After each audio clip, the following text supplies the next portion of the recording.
Chapter 1023. Wuming waved his hand, and a clay tablet unique to Uruk appeared in his hand. The clay tablet was covered with Lune runes, and these runes stored the words that Wuming wanted to say. May you immediately bring this to Gilgamesh, and then look for Ereshkigal. Those demonic beasts are not ordinary demonic beasts, and I'm worried that she might have an accident. After Wuming finished speaking, he handed the clay tablet to Mayu. I understand, Brother Wuming. Mayu nodded with a serious expression. Mayu, who had Wuming's class card, was equivalent to Wuming in the state of caster, magician. Her magic power was almost infinite, and she had mastered Lune magic and Yggdrasil magic. She also had a huge amount of divinity and a dragon's breath, and some of Wuming's noble artifacts. Not to mention fighting against enemies, she had no problem protecting herself. In addition, Mayu was a serious and strict child, so Wuming was very relieved to let Mayu handle this matter. What is Brother Wuming going to do? Mayu asked abruptly, and she seemed a little nervous. Knowing that Mayu was worried about his Wuming could not help but smile, and then he put his hand on Mayu's head. Don't worry, I'm just going to solve a small problem. After this matter is over, don't be in a hurry to go back. Stay in Uruk, and I'll make omelet rice for you alone. That's right, Wuming was going to give Mayu special treatment. Although Mayu was a little embarrassed to leave Ilya and Little Black to eat alone, when she thought that she could have Wuming to herself, Mayu was secretly delighted. Well, I'm waiting for Brother Wuming to make omelet rice for me in Uruk. After saying that with a blush on her cheeks, Mayu opened the portal and went in. In this regard, Wuming showed a warm expression. Sure enough, Mayu has always been very sensible. It was not the matter of making omelet rice for Mayu. Wuming's sensible was that Mayu did not ask much. Anyone could tell that the situation was not good just by looking around. Although it was not a certain death, the dark doomsday scene of the sky and sea was still very unsettling. However, Mayu did not ask anything. She did not ask what was going on here, nor did she ask why Wuming said anything. She only listened to her brother's words, listened to Wuming's words, and did what Wuming told her to do. She was completely like an obedient sister who listened to her brother's words. Or perhaps, this was Mayu's mature side. If it were Little Black, he might not be as good as Mayu. If it were Ilya, it would definitely be worse. Ilya would most likely get to the bottom of it. If she did not do that, Ilya would definitely be distracted or absent-minded. As if imagining Ilya's embarrassed look, Wuming could not help but smile. For the sake of Beauty Tour, for the sake of Ilya and Blackie who aren't here, I have to work harder. After Wuming finished speaking, he landed on the black mud sea and sat on the surface of the sea. First of all, I need to confirm whether Gadotzi and the others are safe. As Wuming said, he raised his arm and turned the back of his hand to himself. Some red marks were clearly visible on the back of Wuming's hand, which was the magic power crystal of Ishtar's command spell that had been used up before. Although it was said to be a command spell, it did not have most of the effects of a command spell. It only had the effect of replenishing the magic power of the servant. Moreover, after these command spells were used up, they could be replenished through the magic power in the body, but they had not been used, so Wuming did not replenish them. And now, it was the time to use them. Wuming's raised hand suddenly clenched into a fist. The originally sparse red marks on the back of his hand suddenly solidified, forming 3 scarlet command seals that resembled a bow and arrow, yet also resembled a pair of wings. Wuming replenished his magic power. After that, Wuming began to issue orders to Ishtar. By the command curse, O goddess of fertility and war, restore your magic power to full. By command spell, mistress of heaven, restore your magic power. By the command of the curse, Ishtar, release your noble phantoms and break through the predicament. That's right, Wuming used all the command spells in one breath. Although there were 3 command spells, their function was only to replenish Ishtar's magic power. The first command was to replenish Ishtar's magic power. The second command was to make Ishtar's body overflow with magic power. The third command was to make Ishtar's magic power so much that it was completely out of control, to the extent that it would cause a big explosion if left alone. In this way, the effect of Ishtar's noble phantoms would be several times the original, or even more than 10 times. After all, this was not a game. Doubling was not just multiplying by 2, and multiplying by several times was not just multiplying by several. In this way, Wuming believed that Ishtar's noble phantoms would be able to affect the surrounding environment. With this, Wuming would be able to find them. Sure enough, a few seconds after Wuming gave the 3 orders, a light that resembled a falling star appeared in a certain direction. Then, there was a big explosion. On Gadotzi's side, after the big explosion caused by Ishtar's noble phantoms, Matthew put away his noble phantoms, revealing a few pterosaurs and a few people on their backs. Just now, everyone was still thinking of a way to get out, but Ishtar suddenly panicked and shouted for Hyunryong. Then, she released her noble phantoms that seemed to be many times stronger. After Ishtar's attack was released from Anna's horse, Matthew also activated his noble phantoms and successfully blocked in front of everyone, blocking the aftershock. TSK, TSK, TSK. Ishtar is indeed powerful. She can release such a powerful attack. Merlin sighed as he watched from the side. He did not care about what Ishtar, who was lying on Gadotzi's pterosaur, was thinking. Damn it. Hyunryong. Ishtar wanted to look ferocious, but she was too tired to do so. She even stuttered when she spoke. Ms. Ishtar, are you all right? Matthew looked at Ishtar with concern. However, Gadotzi interrupted. Matthew, you blocked the big explosion just now. Are you hurt? Matthew shook his head. I'm fine, Senior. Ms. Ishtar's noble phantoms were launched far away. I only blocked the aftershock. But just the aftershock alone scared me. Quizzard was the one who spoke now. I didn't expect Ishtar to release such a powerful attack. If there were levels, Ishtar's attack could be categorized as EX, it's all virtuous. Dragon. That guy. Ugh. Ishtar tilted her head and stopped talking. She was so tired that she couldn't take it anymore. Ishtar's body almost exploded after 3 times of mana replenishment. If Ishtar did not release her noble phantoms quickly, Gadotzi and the rest would have been dead by now. Even after releasing her noble phantoms, Ishtar did not feel good. She was still weak. Therefore, it was not unreasonable for Ishtar to gnash his teeth at Wuming. Chapter 1024. His Excellency Hyunryong must be looking for us, Musasobo Benkei said. It could only be said that Wuming was worthy of the existence of the new army. Not only did Wuming understand, but Nyo Ruowan also understood Wuming's intention early on. His Excellency Hyunryong is right. If not, we wouldn't have found the exit. Following Nuwakamaru's gaze, a gap appeared in front of them.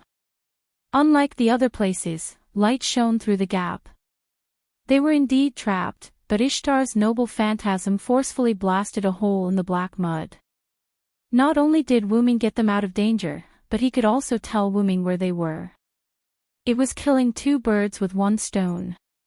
Even Ishtar could only keep her dissatisfaction to herself. It was precisely because Wuming's action was correct that Ishtar, who did not have the moral high ground, could not find trouble with Wuming afterwards. Although she was the mistress of the sky, Ishtar, who had suffered a lot in the hands of Wuming, understood one thing. If she were to find trouble with Wuming, she could still save some face. However, if she were to find trouble with Wuming, she would definitely be tricked by Wuming, just like when she was in the underworld. Let's hurry up and leave, Gadotzi suggested. If there were any accidents later, they would be in trouble. However, that was how trouble would come about. Suddenly, the entire space began to shake. Whether it was the sky, the sea, or even the walls that connected the sky and the sea, everything shook and a black substance began to fall. The sharp-eyed Quizzer was able to immediately tell that the black substance was black mud. Quizzard immediately ordered the pterosaurs. Quick! Pterosaurs, head there at full speed. A few pterosaurs flew in the direction of the gap. They were so fast that Godotzi had to hold on tightly to their backs. However, the black mud was falling faster and faster. Gradually, the entire space looked like it was raining black mud. The raindrops were the size of a fist. Fortunately, the gap between the raindrops was large and it was not a rainstorm yet. Therefore, they could continue to fly over on the pterosaurs. However, because the pterosaur was jumping up and down and swaying left and right to avoid the rain of black mud, Godotzi almost couldn't catch it. Fortunately, Mashu was there to help Godotzi. She didn't let Godotzi fall down, nor did she let Godotzi touch the black mud. However, everyone could see that the raindrops were getting bigger and denser. At this moment, the pterosaurs were still halfway to the exit. Although everyone knew that they could not touch the black mud, Quizzard could not help but say, "Everyone, don't get touched by the black mud." However, now that the volume and frequency of the raindrops had increased, it was too difficult to not get stained by the black mud. The first accident happened. Gaw! The pterosaur that Nuwakamaru and Musasobo Benkei were riding on was dripped by a drop of the black mud and let out a scream. Then, the entire pterosaur flew around uncontrollably and even collided with several drops of rain. Lady Nuwakamaru. Don't worry about me, Michin. Nuwakamaru and Musasobo Benkei's panicked voices came from the pterosaur. Lady Nuwakamaru. Mr. Michin. Matthew shouted nervously. Whoosh! Suddenly, countless petals flew to Nuwakamaru and Musasobo Benkei's pterosaur. It was as if the pterosaur was frozen in place and became quiet. The rain that fell from the sky seemed to have encountered some resistance and was blocked by the petals. In the next second, Merlin flew over on the pterosaur while Musasobo Benkei and Nuwakamaru took the opportunity to jump onto Merlin's pterosaur. Piedra del Sol. The Quetzalcoatl god had released the real phantasm of the Piedra Almanac that was originally in the Temple of Eridu. Although Eric Metropolis was drowned by the sea of black mud, the Piedra god had summoned the Piedra Almanac to her side before Eric Metropolis was drowned. As for the size, it was Quizzard's phantasm and could be changed at will. Flames and lava emerged from a fiery red stone in Quizzard's hand and formed a semicircular protective shield. Quizzard raised it above her head. Everyone, come to my side. The protective shield of flames and lava blocked the rain above Quizzard's head and was wide enough to protect the others. The pterosaur that Godotzi and the others were riding on immediately flew over. Everyone immediately flew toward the gap without stopping. After all, it was better to leave as soon as possible. The pterosaur that was stained by the rain fell into the darkness below as if it had died. After they were safe, Musasobo Benkei took the lead to ask about Nuwakamaru's safety. Lady Nuwakamaru, are you okay? Nuwakamaru half knelt on the pterosaur's back and shook his head to show that he was fine. Di-Ching, no, Ocean Lord, it's all thanks to you this time. Nuwakamaru knew that she was almost stained by the black mud. Although it was just a little bit of black mud, who knew how the black mud eroded? Was it instant assimilation? Or did it need time? No one knew, and no one would try. What are you talking about, Nuwakamaru? As long as you're okay. Musasobo Benkei, who was half kneeling on the pterosaur's back, lowered his head silently as if he was dead. This gave Nuwakamaru a shock. Similarly, Godotzi and Matthew, who were on the pterosaur's back, were also shocked. Mr. Di-Ching. Di-Ching. Quizzard, who was using her noble artifact, and Ishtar, who was exhausted, did not have time to care. However, Merlin, who was riding on the same pterosaur as Musasobo Benkei and Nuwakamaru, seemed to have noticed something and squinted his eyes. However, Musasobo Benkei lowered his head and spoke. "Lady Nuwakamaru, I have something to ask of you." Hearing Musasobo Benkei's voice, Nuwakamaru was relieved. "What's the matter?" As long as he was not dead, everything was fine. "Can I ask you to die?" After Musasobo Benkei finished speaking, he instantly got up and slashed at Nuwakamaru with his Baisento. "What?" Godotzi and Matthew widened their eyes when they saw this scene. They could not react at all. Not only them, but even Nuwakamaru could not react. After all, Nuwakamaru did not expect Musasobo Benkei to assassinate him. This was not a dereliction of duty as a general on the battlefield. Instead, it was natural for him to lower his guard around someone close to him. However, the attack was still blocked. Clank! The holy sword that looked like an authentic item blocked the sharp she blade, making a piercing sound. The one who blocked the attack was naturally Merlin, who was next to Nuwakamaru. He had just noticed that something was wrong with Musasobo Benkei. "Sure enough, you have been assimilated by the black mud." Chapter 10:25. Following Merlin's words, everyone looked at Musasobo Benkei, who was holding his Baisento and preparing to slash. Musasobo Benkei's skin was originally the color of a dead person, and his thick eyelids were not something a normal person could have. But at this moment, Musasobo Benkei did not look like a normal person. Black lines could be vaguely seen on Musasobo Benkei's skin like tattoos, and a chaotic aura filled Musasobo Benkei's body. And at the back of Musasobo Benkei's neck, there was an obvious black mark. It was the mark of the black mud after it dried up. There was no doubt that he had been stained by the black mud when the pterosaur lost control. "I didn't expect the black mud to be able to assimilate instantly." Merlin frowned, then used his sword to lift Musasobo Benkei's Baisento, then stabbed at Musasobo Benkei. However, Musasobo Benkei jumped off the pterosaur's back and stood on something black, bathing in the rain of black mud. It was a pterosaur, a black pterosaur. It was the pterosaur that had fallen below and was eroded by the black mud. This is really surprising. I didn't expect Sir Merlin's swordsmanship to be so outstanding.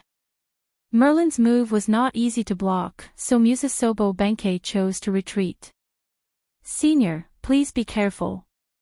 Matthew, who reacted at this moment, immediately held his shield in front of Godotzi and Ishtar, and looked warily at Musasobo Benkei, who was standing on the black pterosaur. Quizzard knew what had happened, but she did not move and maintained her lava shield. However, the pterosaurs collectively sped up again. They had to leave the range of the rain of black mud first, or they would be in an extremely disadvantageous situation no matter what they did. Musasobo Benkei went from the pterosaur lost control due to the black mud to assassinating Nuwakamaru in less than 10 seconds. There was no doubt that he had been assimilated by the black mud, or Tiamat's authority, in these 10 seconds or even shorter. To be honest, this assimilation speed scared Quizzard. How could there be such an exaggerated ability in this world? Quizzard did not know that Tiamat's ability was most likely strengthened by the black mud, so she could only be amazed. He wasn't sure if the assimilation speed had anything to do with one's strength, but he was afraid that he would be done for once he was infected. Therefore, he had to leave the range of the rain of black mud. However, the black pterosaur, at the same speed, at the same time, the pterosaur was not far behind Nuwakamaru's. At this moment, Nyo Ruowon spoke. When? Nuwakamaru's state of mind was unusually good. She did not break down because of Musasobo Benkei's assimilation. Instead, she talked to him very calmly. Merlin silently took a few steps back, leaving space for Musasobo Benkei and Nuwakamaru to talk. "The moment I asked you about your situation, I felt the existence of Mother. That is the supreme truth, the true Buddhist kingdom that saves all living beings from suffering. When he said this, Musasobo Benkei was clearly a little excited. No, it should be crazy. Lord Nuwakamaru, I want you to return to Mother's embrace with them, and you should be in front of them. Unfortunately, you were stopped by Sir Merlin. As if he had really missed something important, Musasobo Benkei shook his head regretfully. Stay here and let this penniless monk send you to see Mother. With that, Musasobo Benkei raised his hand and grasped at the gap. Countless black mud filled the gap. The gap began to heal quickly. At this moment, Musasobo Benkei could actually control the black mud. This gave everyone a fright. It was not easy to open a gap in this black mud space. Once it closed, who knew how to get out? It was hard to say whether Wuming could find them again. Everyone, come to my side. Quizzard called out to the crowd. Merlin was the first to jump onto Quizzard's pterosaur. Then, Nuwakamaru jumped onto Godotzi and came to Quizzard's side with Matthew, who was carrying Ishtar. Feathered serpent god pterosaur, full speed ahead. Quizzard's pterosaur that everyone was riding suddenly accelerated and tried to speed out with the other pterosaurs that were following closely behind. However, Musasobo Benkei smiled slightly. You can't get out. I'll wait for you here. Indeed, as Musasobo Benkei said, when everyone was still a short distance away from the gap was almost closed. However, just when everyone was helpless, a black-purple ripple suddenly appeared in front of the pterosaurs that were flying at high speed. The pterosaurs, Godotzi, and the others plunged into it and the portal immediately closed. Seeing this scene, Musasobo Benkei could not help but frown. His Excellency Henryong. At this point, the gap was completely closed without a single gap. A second ago, in the world outside the gap, Wuming floated in the air and opened the portal. In an instant, a few pterosaurs that were not small flew out. Then, Wuming instantly closed the portal. I've finally found you. Wuming looked at Godotzi and the others who were on the pterosaur's back. Assassin, you're finally here. Godotzi's face lit up with joy. I arrived just in time. If I was any later, I wouldn't have been able to save you. When Wuming arrived, he happened to see Godotzi and the others flying toward him in the darkness. He saw that there was a gap that was rapidly closing, so Wuming directly opened a portal on the path that the pterosaurs had to pass through. That was how he managed to save Godotzi and the others. I understand the situation now.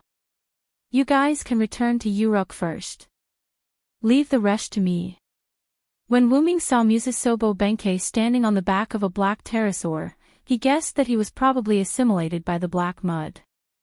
However, just when Godotzi and Matthew wanted to say something, Merlin suddenly became serious. Are you ready? I'm ready. This was Wuming's answer, and he was quite certain. Then I'll leave it to you. In this regard, Wuming did not say anything and only nodded. Godotzi and Matthew also shut their mouths and did not speak again.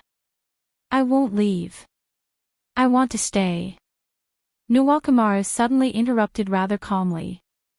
Without a doubt, she chose to stay because of Musasobo Benkei. You might die. Wuming answered her simply. I'm sorry, Your Excellency Henryong. I've made up my mind. Wuming nodded. Since her attitude had already reached this point, he did not need to persuade her anymore. Ms. Nuwakamaru, Nyo Rua, Godotzi and Matthew did not know what to say and looked worried. On the contrary, Nuwakamaru was quite optimistic. Your Excellency Fujimaru, Your Excellency Matthew, take care. The three of them looked at each other and nodded. After that, Quizzard spoke again. This is for you. She stretched out her hand and there was a fiery red stone in her hand that seemed to be burning. This was the noble phantasm that Quizzard had just cast, the solar ephemeris, Piedra del Sol. This noble phantasm is activated by the solar ephemeris. It can be said that it's a one-time use noble phantasm. After it's activated, it won't be deactivated, so I want to give it to you to use up. I should have used this trick earlier. Then, your subordinates wouldn't have been in trouble. Quizzard said as if she was blaming herself. In this regard, Nuwakamaru shook his head. It's not your fault, Your Excellency Quizzard. The rain of black mud was getting more and more difficult to dodge, so it was not an accident that it was hit. Moreover, this was a one-time use noble phantasm, so it must be kept for critical occasions. What's more, Quizzard immediately used this noble phantasm when there was an accident just now. It was obvious that she was not someone who did not know the severity of the situation. At this moment, Quizzard wanted to give this activated noble phantasm to Nuwakamaru and let Nuwakamaru use it up. I'll take it. After that, Nuwakamaru's hand held the solar ephemeris.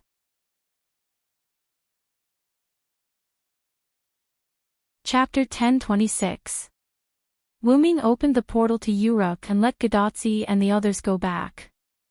Before they left, Ishtar, who had recovered a bit of strength, complained to Wuming, as if Wuming had done something to her. After closing the portal quickly, Wuming looked at Nuwakamaru, who was not present. At this moment, Nuwakamaru's right hand was clenched into a fist, and smoke was coming out of it. That was the sign that the solar ephemeris was causing damage to Nuwakamaru's body, or rather, the spirit base. You really don't have to do this. Wuming spoke again, although he knew it was useless. The Ocean Venerable followed me to the end this time, so I can't leave him behind. Then, Nuwakamaru changed the topic.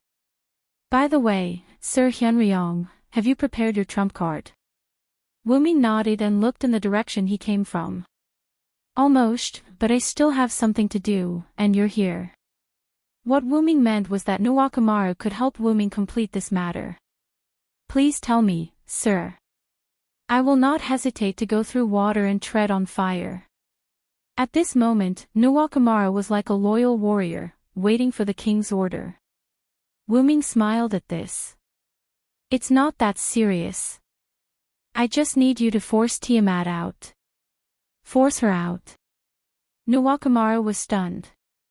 What should she do? And Wuming looked at her hand, or rather, the solar ephemeris in her hand. I need you to burn the black mud.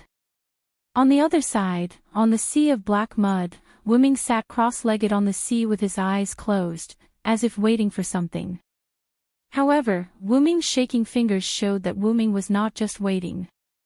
He was constructing a tactic to summon his trump card. That trump card was not his noble phantasm. He needed the help of Collis, who was in the route, to complete the summoning of this trump card. The reason why Collis did not say much was that she was focusing on perfecting this trump card. The one who went to rescue Gadotsi and the others was Wuming's doppelganger, which was transformed from a dependent. Except for the only weapon that could not be replicated, Wuming's doppelganger had 100% of Wuming's strength.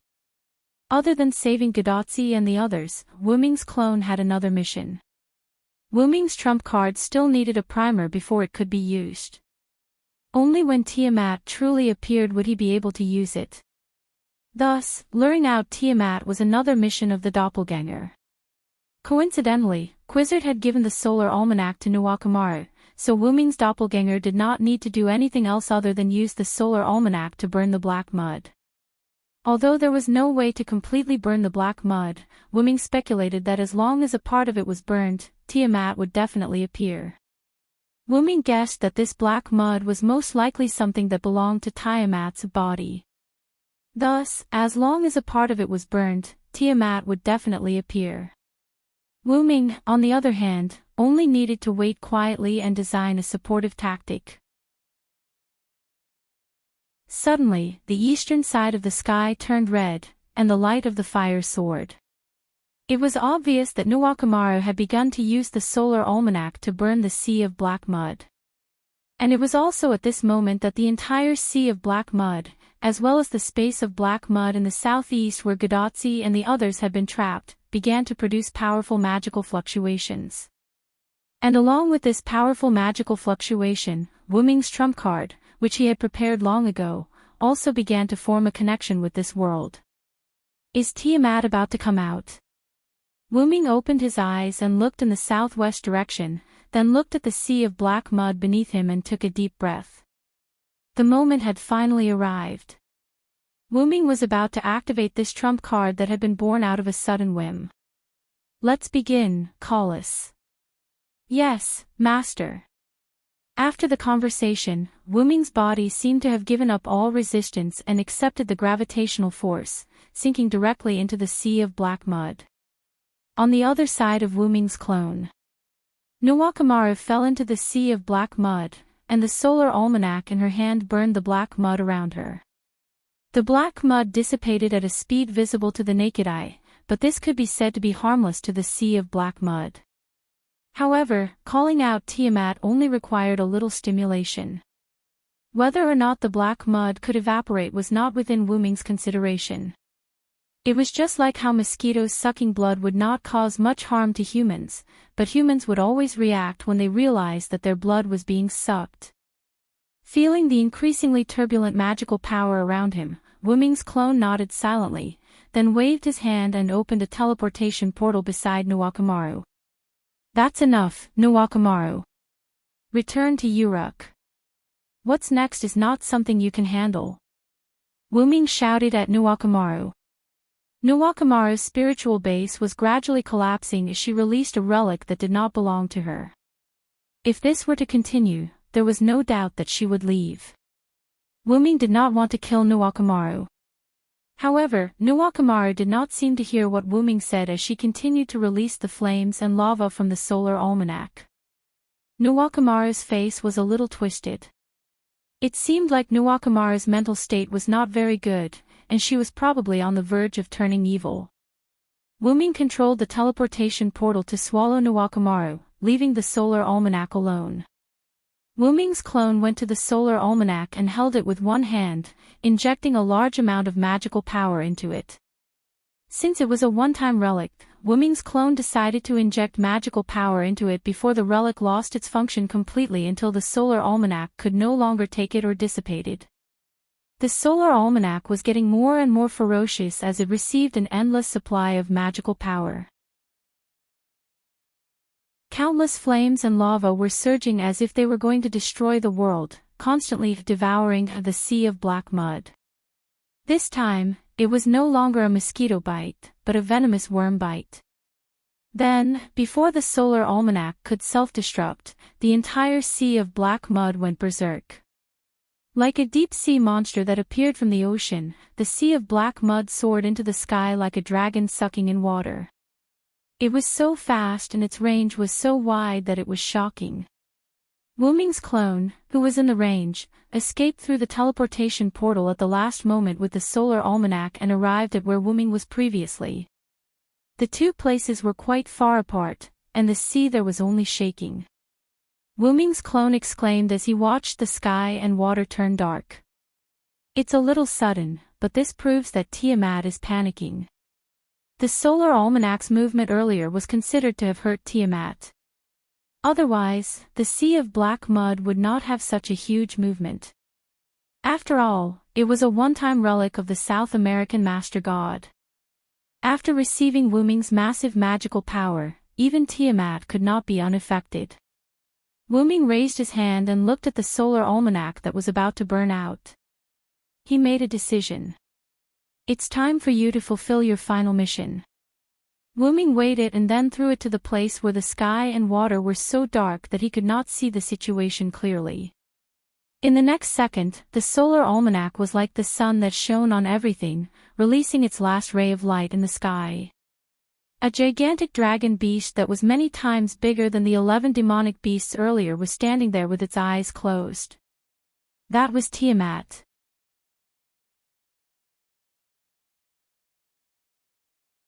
Chapter 10:27. Tiamat's body was covered with black mud. At a glance, it was pitch black without any extra color. Her four limbs were on the ground in the posture of a beast, and only her mouth was faintly visible with an exaggerated degree of crack. This oppressive feeling, as expected of the goddess of creation. Wu Ming's doppelganger's tone was full of emotion. It couldn't be helped. Anyone who saw this scene would feel the same way, such as Gadotzi and the others who were far away in Uruk. Because of Wu Ming's vigilance, the 5 magical beasts trapped in Ereshkigal's underworld didn't do anything. After Mayu brought the letter to Gilgamesh, Gilgamesh allowed Mayu to take part of the combat power to the underworld to investigate. After that, Mayu took Enkidu, Fen Baba, and Zhuge Kong Ming, who rarely came out, to the underworld. According to Zhuge Kong Ming's idea, he restudied the Seal of Divine Right, Dinger, and wanted to find a magical beast to test it out. The 5 magical beasts were indeed as Wu Ming said, the underworld didn't restrict them. Ereshkigal almost failed. Fortunately, Mayu arrived with reinforcements, and Zhuge Kong Ming's new Seal of Divine Right, Dinger, was also verified. The price was that the 5 magical beasts died. After that, Ereshkigal didn't continue to stay in the underworld, and Zhuge Kong Ming also didn't stay in the house.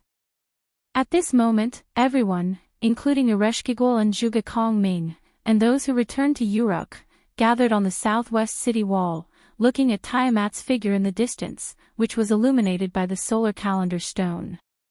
Although a large sea of black mud formed Tiamat's body, there was still a large sea of black mud spreading on the ground, and it didn't seem to decrease at all. That's Tiamat. Gadotzi's throat moved. Obviously, she was surprised and afraid of Tiamat. Even Quizzard, Ishtar, Ereshkigal, and other goddesses felt a trace of fear. It was enough to show how powerful Tiamat's deterrence was. Tiamat appeared in the depths of the Persian Gulf, which was the Indian Ocean region. It was thousands of miles away from Uruk city. However, even so, because of Tiamat's huge body, Gadotzi and the others could see Tiamat from Uruk. Before this, everyone in Uruk was ordered by Gilgamesh to stay in their homes or temporary residences to pray. They were not allowed to go out and ignore anything that happened outside. Therefore, Tiamat's appearance didn't cause any panic among the humans in Uruk. That's right. That huge dragon beast is the creation mother of Mesopotamia, Tiamat. Merlin walked to the front as a commentator. Tiamat's body was used to create the world, which means that her body must be huge. However, this size is beyond my imagination. Roman's sarcastic voice came from Gadotzi's bracelet. However, now wasn't the time to talk about this, right? How were they going to fight such a huge Tiamat god? Doctor, can you still track Assassin's location? Before thinking about how to fight Tiamat, Gadotzi was first worried about Wu Ming. No. It's too far away. Plus, the black mud has a disruptive effect. There's no way to detect Hyunryong's location. However, at this moment, a young voice came into everyone's ears. Brother Wu Ming is fine. Mayu looked into the distance with eyes full of trust. Although everyone was baffled by the fact that she was Wu Ming's sister, Mayu's aura was indeed Wu Ming's. It couldn't be faked. Brother Wu Ming saved my world and Ilya's world. At the same time, he also saved me, Ilya, and Blackie. Brother Wu Ming saved everyone. This time, I believe that Brother Wu Ming will also save everyone. That was the trust between Mayu and Wu Ming. As soon as those words came out, everyone was no longer worried about Wu Ming. Even their fear of Tiamat was reduced a lot. Following this atmosphere, Merlin, who acted as a commentator, spoke again. The beast of original sin has appeared. The human's evil will lead to the appearance of the crown servant. In addition, the appearance of one evil will lead to the birth of another evil. The crown servant has already appeared. The next thing to be born is a new human's evil. Thus, to fight against the beast of original sin, Merlin's words were ethereal and deeply rooted in people's hearts. The entire Uruk seemed to have heard it, including Gadotzi and the others beside Merlin. In the next second, reflecting Merlin's words, the crowned servant has already appeared, a bell sounded out of thin air. Dang, dang, dang, Gadotzi and Matthew couldn't help but shiver. In the next second, an old man wearing a tattered linen and a hood stood in the middle of the crowd. Ha! Gadotzi and Matthew were shocked. Although the others were shocked by the old man's infiltration method, they didn't show anything because they were used to not showing their emotions. Obeying the will of heaven, the crown assassin, Hassan Sabah, gives the opportunity to live from death. The old man's words were old but full of confidence. Gadotzi, Matthew, and Roman and Leonardo da Vinci in Chaldea were all surprised. This old man was the first Hassan that Gadotzi and the others had asked to see at the Azrael temple. Come on, the evil that represents the opposite of the crown, the existence that has inherited the name of the beast, the apex of evil in the human fire worship sect, the three-headed demonic dragon, appear here. The entire sea of black mud was turbulent, and the source of the turbulence was near the coastline of the former Persian Gulf. In the next second, the turbulence increased, and Uruk city was affected as if there was an earthquake. Then, a huge pure white figure leaped out of the sea of black mud, hovered in the sky a few times, and dispelled part of the black clouds before landing on the sea of black mud. It was a behemoth that was not inferior to Tiamat, but its color was completely opposite to the dark Tiamat. This behemoth was pure white. Like Tiamat, it was like a beast with 4 limbs on the ground, and a pair of folded gray wings on its back. In addition, this pure white behemoth had 3 heads, with a pair of dragon horns on the middle head, a crown on the left head, and nothing on the right head. It seemed lifeless as its head drooped. In addition, the pure white behemoth was holding 2 demonic beasts that were larger than humans in size. They were Musu Maf and Kururu, who had escaped. The black beast and the pure white beast stood opposite each other with their eyes closed as if waiting for an opportunity. That is. In response to Gadotzi's question, Merlin, as the commentator, continued to speak. One of the evil points in the Persian fire worship sect's mythology, the 3-headed demonic dragon that once destroyed half of the world, Az-Dahaka, has now appeared as another human evil beast. Gadotzi and Matthew were shocked. However, Ishtar, who had almost recovered, noticed a clue. She realized that she had seen the 3-headed demonic dragon's middle head before. Wait! Is this 3-headed demonic dragon transformed by Hyunryong? Hey! Gadotzi and Matthew looked at Ishtar in disbelief.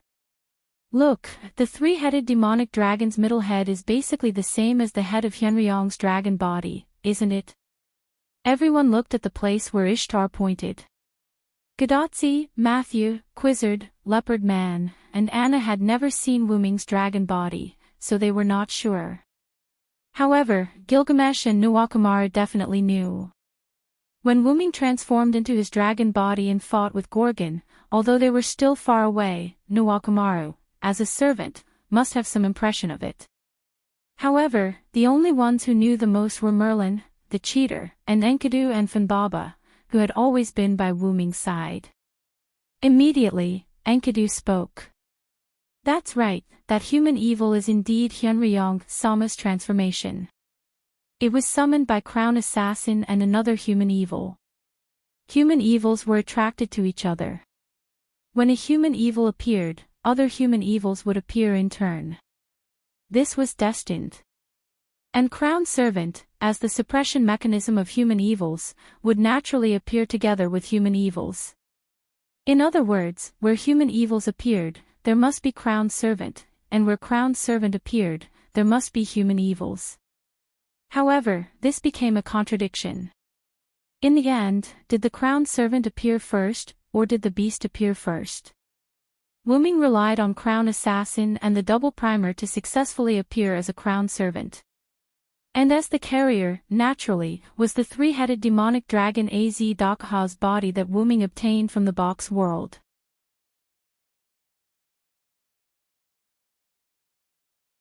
Chapter 1028. Back then, when Wu Ming inherited Az Dakaha's human final trial identity in the box and returned to the root, Wu Ming suddenly had the idea of transferring the human final trial identity to Az Dakaha's body. It was not to revive Az Dakaha, but to reconstruct a new body based on Az Dakaha's body to act as the human final trial's absolute evil. When Wu Ming entered the Mesopotamia singularity, his spiritual base was forged from Az Dakaha's body. Kalas continued to perfect and refine the concept of the human final trial in the root, adding the concept of the human final trial identity to Wu Ming's spiritual base created by Az Dakaha. However, later on, after realizing that the enemy was the human evil, Wu Ming had a new idea, to use the human evil's identity to appear. Merlin also said that the human evil and the crowned servant were attracted to each other. If one existed, the other would exist. Likewise, the human evil and the human evil would also attract each other. If one existed, the other would also appear. This was an unbreakable rule. The human final trial identity was similar to the human evil identity itself.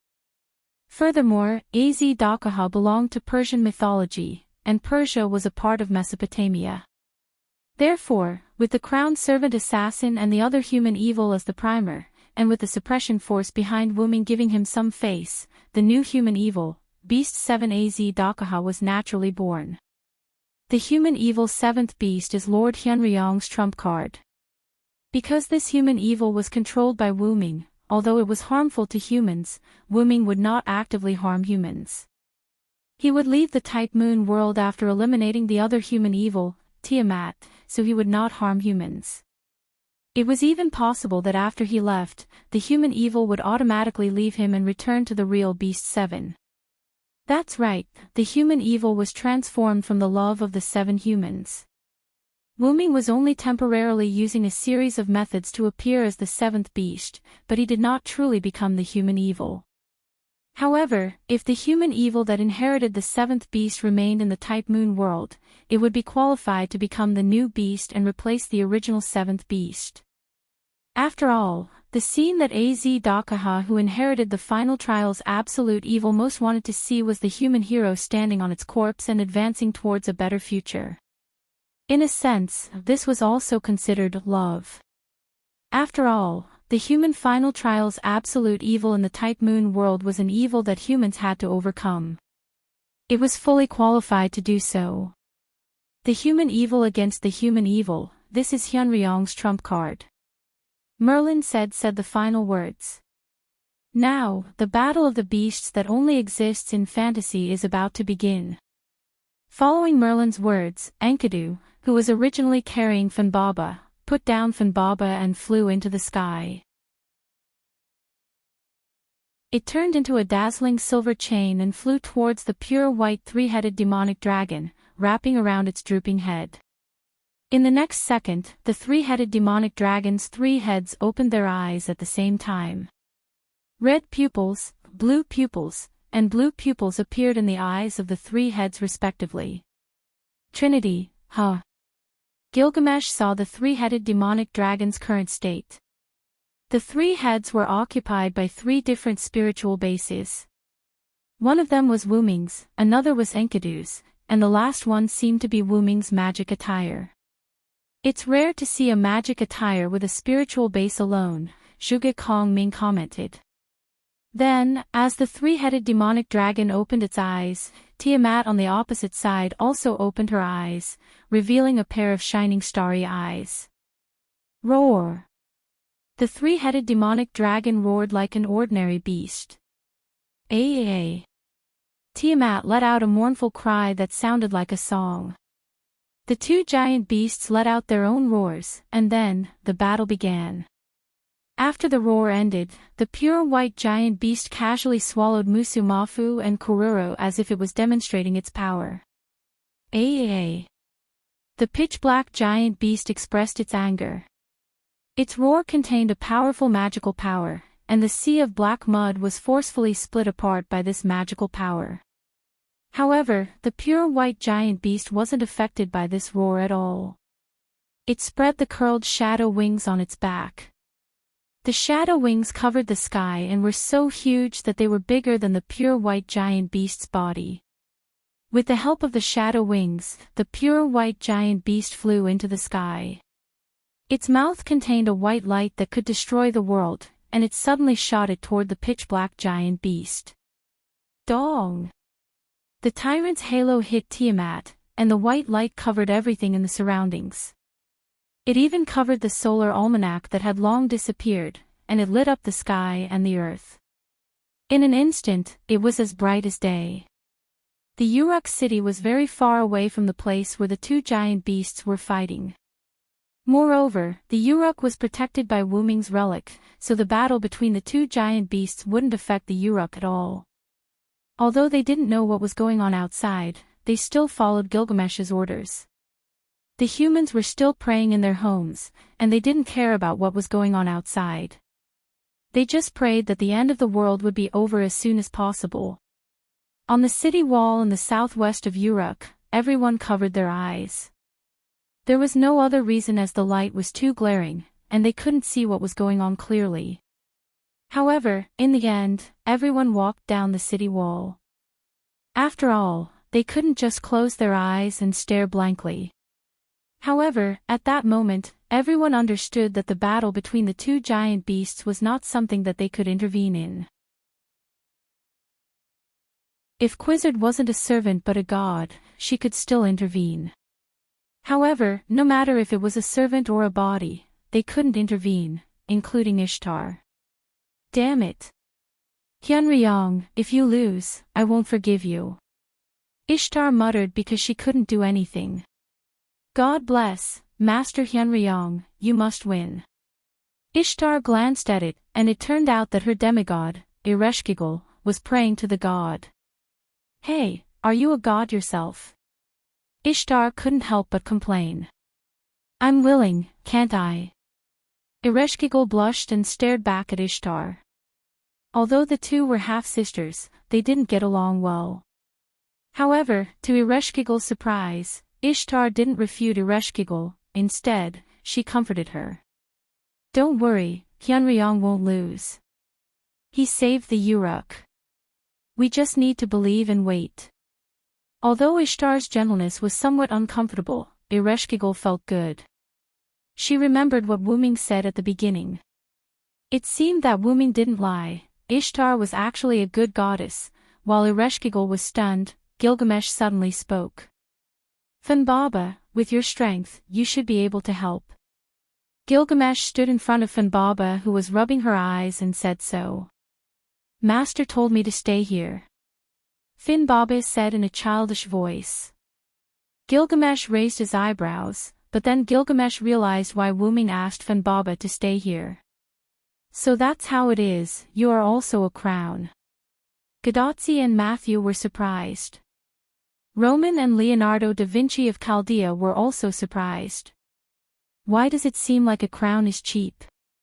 Two human evils naturally need two crown servants. Hyunryong just let Funbaba temporarily accept the identity of the crown rider to maintain the situation of two human evils. Once Funbaba uses her power, the power of the crown rider will be lost. In short, he used the contradiction between crown servants and human evils.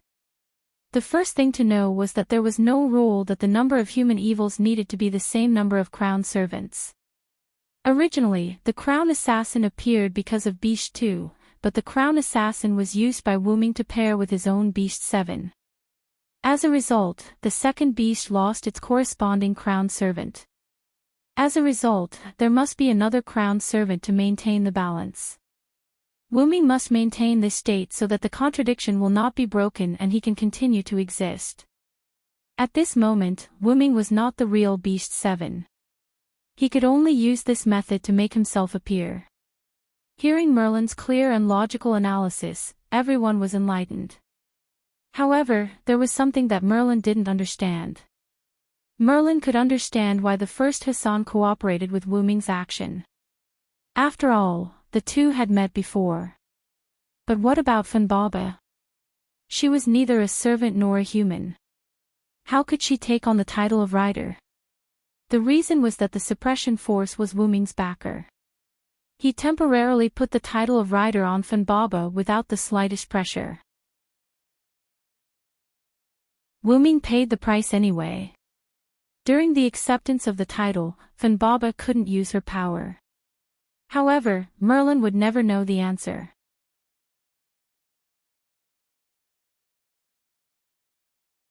Chapter 1029. Outside Gadotsi and the others, the white light that was capable of destroying the world gradually weakened until it disappeared. If Gadotsi and the others came out to take a look, they would be shocked beyond words. This was because the black mud that originally covered the ground had completely disappeared after the white light dissipated. No, it didn't disappear. It had been destroyed by the white light that had destroyed a third of the world. The hegemon's halo, Farina, contained an inheritance that could destroy a third of the world. It was known as the strongest gift of the Flash faction in the Box Garden world, and could be said to be AZ Dakaha's proudest move. This was because this move was the manifestation of the three-headed dragon's inheritance that had destroyed a third of the world. It was a move that completely belonged to AZ Dakaha.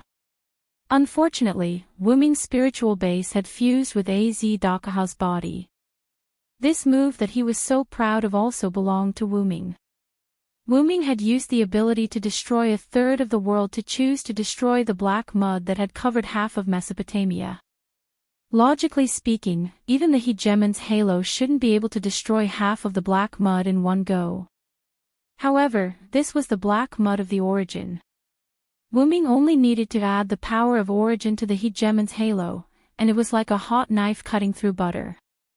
It was very easy to destroy the black mud that had come ashore. Even the black clouds in the sky dissipated, revealing the sun in the west. The long period of black clouds caused people's perception of time to become blurry. Even day and night were somewhat blurred. For example, when the solar ephemeris acted as the sun to reflect Tiamat's figure, Gadotsi and the others thought that it was night.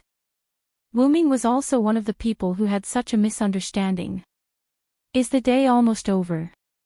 The three-headed dragon's head with large dragon horns looked at the sun that had already moved to the west and sighed. This head belonged to Wuming. He hadn't done anything, but he realized that more than half the time had passed. Looks like tonight is going to be a sleepless night. Wuming, who was flying in the sky, looked down again. Because Wuming had removed the black mud that surged onto the land, the seawater observatory along the Persian Gulf coast reappeared. However, the lighthouse-like observatory had been broken down in the middle, and the collapsed part was nowhere to be seen. No longer paying attention to the collapsed observatory, Wuming landed on the coast of the Persian Gulf and folded his wings. The black mud on the land had indeed been cleared away by Wuming, but the black mud in the sea was not reduced at all. At this moment, from the Persian Gulf to the Indian Ocean in the distance, the sea surface was pitch black and looked quite muddy. There was basically no seawater, only black mud. After all, the tyrant's halo had destroyed one-third of the world. Wuming's ability to wipe out half of the black mud on the continent was already a rare effect. As for wiping out the entire ocean of black mud, Wuming was temporarily unable to do so. This was because the entire Persian Gulf and the Indian Ocean connected to it had turned into black mud, and the Indian Ocean could even be called the Black Mud Ocean. As for Tiamat, she was not dead anyway. She was probably thrown into the sea of black mud by Wuming's halo. Just as Wuming was vigilant, a melodious sound wave came from the sea. The three-headed dragon immediately spread its shadow wings, including itself, to block the sound wave. It suddenly spread its wings, and the shadow wings instantly dispersed the sound wave. Master, in the myths, Tiamat didn't have many special abilities, but she was quite good at spirit of speech. The head on the left of the three-headed dragon with a crown suddenly spoke. This was the head controlled by Kalis. Mother is the mother goddess of creation. She doesn't need or have many abilities. Her body is her strongest weapon. This time, it was the head on the right of the three-headed dragon that spoke. This was the head controlled by Enkidu. Indeed. With her huge dragon body, just a casual attack from her is filled with power. In addition to her almost unbeatable authority, she doesn't need any extra power at all. Wu Ming nodded. This so-called power didn't refer to having fancy abilities, but to being able to defeat the opponent no matter how many or how strong their abilities were. Wu Ming was almost the same as Tiamat. Ever since Wu Ming found out that he was the Origin Dragon, he didn't put much effort into pursuing power because the key to his power was the power of the Origin Dragon and the powerful body of the Origin Dragon. It was apparent that Tiamat was the same. Her body was her best weapon. Not only that, but Tiamat also had some terrifying abilities. For example, her authority, the Sea of Life. The Sea of Life had a cell-level forced conversion effect called Aminogeas. It could turn any creature that came into contact with or entered her Sea of Life into one of their own. Musasobo Benkei had fallen for this trick. This ability existed before the Black Origin Mud and Tiamat fused. After fusing with the Black Origin Mud, this ability was only strengthened, although it was a little too much.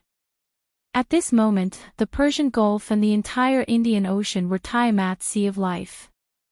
Wu Ming couldn't kill her in the Sea of Life. To give a less precise example, could you die of a common cold while receiving treatment in a famous provincial hospital? Although it was too absolute to say that it was 100%, it was indeed impossible to die from a cold under such conditions. After the song was broken by Wu Ming, the Sea of Black Origin Mud began to stir again. Then, masses of Black Origin Mud surged and condensed, forming a huge body. This was exactly the same as Tiamat's dragon body, but the size was completely different. This time, Tiamat's body was obviously bigger than before. This meant that Tiamat's body was bigger than the three-headed demonic dragon at the moment. Is the entire Sea of Life Tiamat's body? If Wu Ming was still guessing before, his parents were now certain of it. It seemed that the space that Gadotzi and the others brought with them was indeed inside Tiamat's body. However, why didn't Tiamat attack Gadotzi and the others? Instead, Ishtar only began to move after she blasted a hole in the space. Was Tiamat still asleep? Or was there some other reason? This is troublesome. Wu Ming realized that he couldn't defeat Tiamat. However, Tiamat shouldn't be able to defeat the three-headed demonic dragon either. Tiamat opened her huge mouth. The sound wave that was full of magic struck again, and this time, it was more powerful than the last time. Wu Ming dared to say that even if Matthew activated his noble phantasm, he might not be able to block this attack. It was enough to show how powerful the sound wave was. However, it was still useless against the three-headed demonic dragon. At this moment, the three-headed demonic dragon was a powerful existence driven by the fusion of Wu Ming, Kalas, and Enkidu's spiritual base. Kalas aside, Wu Ming's spiritual base was the best among the servants, and Enkidu's real body was even more powerful. Together with Kalas, the three of them became a trinity. The three-headed demonic dragon that bore the name of fire worship sex evil dragon, Az Dahaka, was already in existence that no servant could match. No, it should be said that the three-headed demonic dragon at this moment was not in existence that could be defeated simply by having powerful strength. After all, the three-headed demonic dragon's current identity was a human evil, and defeating a human evil often required not only strength, but also wisdom, human wisdom. Both sides were human evil, so neither side could do anything to the other. However, Wu Ming still had the upper hand at the moment. After all, he was once a human, and the three-headed demonic dragon was a trinity existence. At this moment, Tiamat was facing three existences, which was 3 against 1. That was the advantage that Tiamat did not have. Master, I detected a powerful binding on Goddess Tiamat's body. Binding? Yes, and it seems that Tiamat added the binding herself.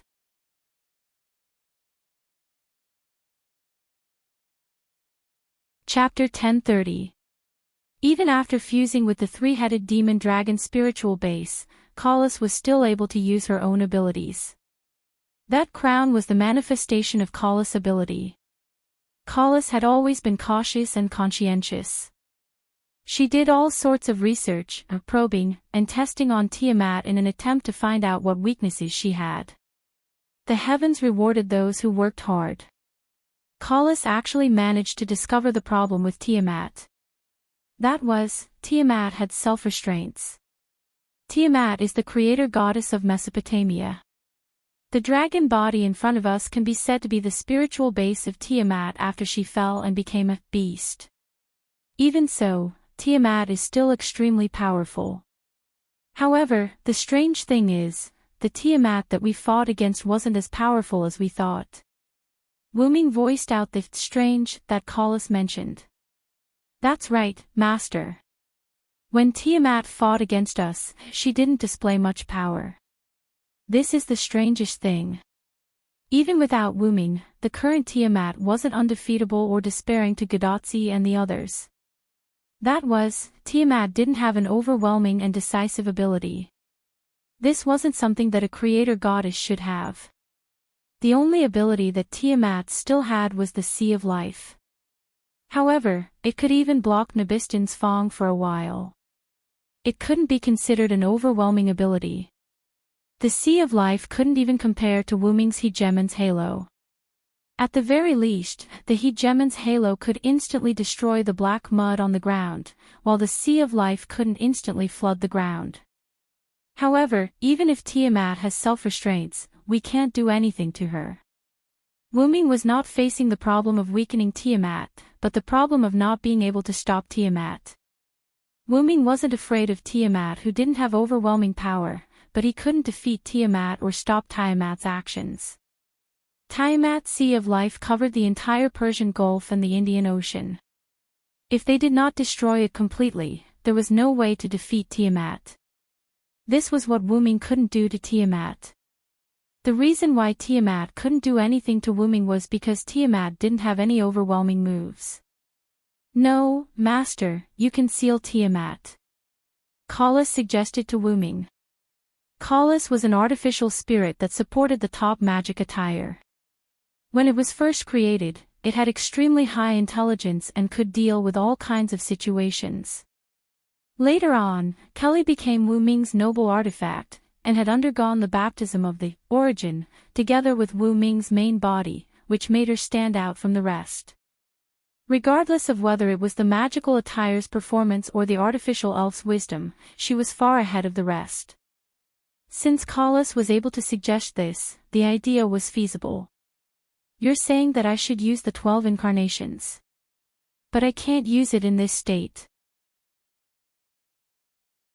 Wuming could use it previously because the spiritual base of human evil wasn't completed, so it left behind a self-protection mechanism.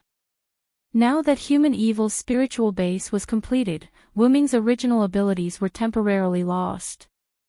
After all, this was a human evil spiritual base that was transformed from the corpse of the three-headed demonic dragon, Az-Dakaha. To activate this spiritual base, it even required the trinity of Wuming, Enkidu, and Callis.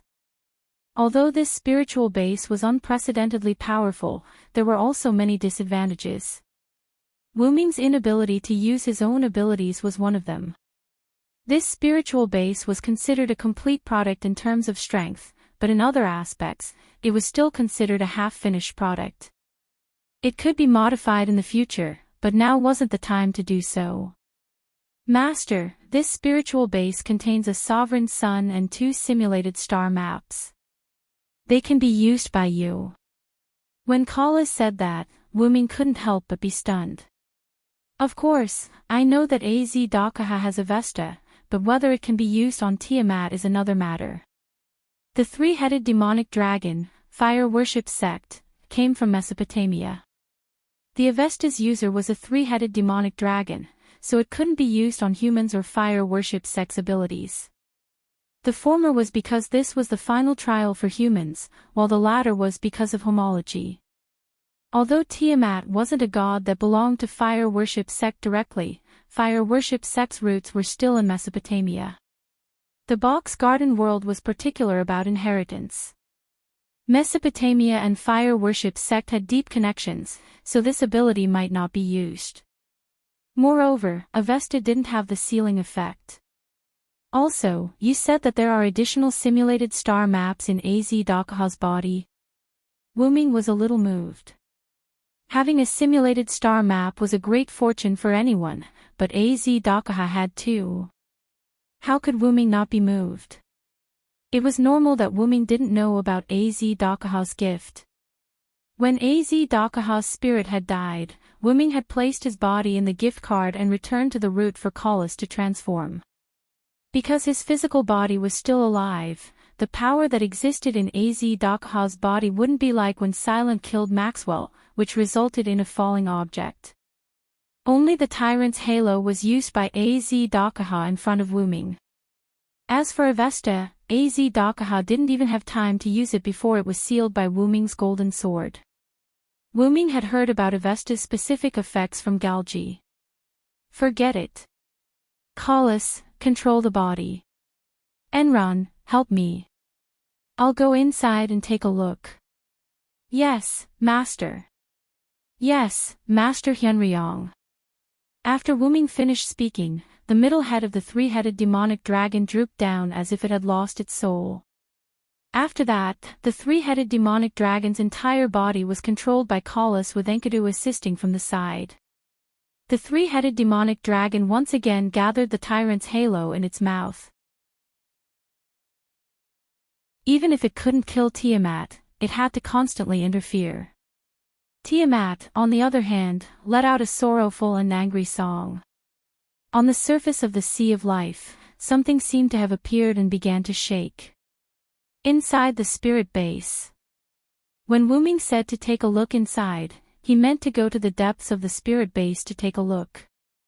The three-headed demonic dragon was a trinity, and Wuming, who was one of them, could naturally do this easily. Wuming, who had turned into a ball of consciousness, came to the interior of the spirit base. In front of Wuming, there were 3 balls of light. 2 of them emitted the starry light of the universe, while the remaining 1 emitted the light of the sun. There was no doubt that this was a sun sovereignty and 2 simulated star map creation. Wuming reached out his hand to one of the simulated star map creation and immediately sensed the effect and name of this simulated star map creation. Is this Avesta? Wuming's hand separated from the ball of light and no longer cared about it. Then, the remaining 2 are the sun sovereignty and the additional simulated star map creation that Collis mentioned. Wuming placed his 2 hands on the balls of light without hesitation. In an instant, the information of the sun sovereignty and simulated star map creation was transmitted to Wuming's mind. Dragon sun sovereignty and simulated star map creation. Virtual star Taisway.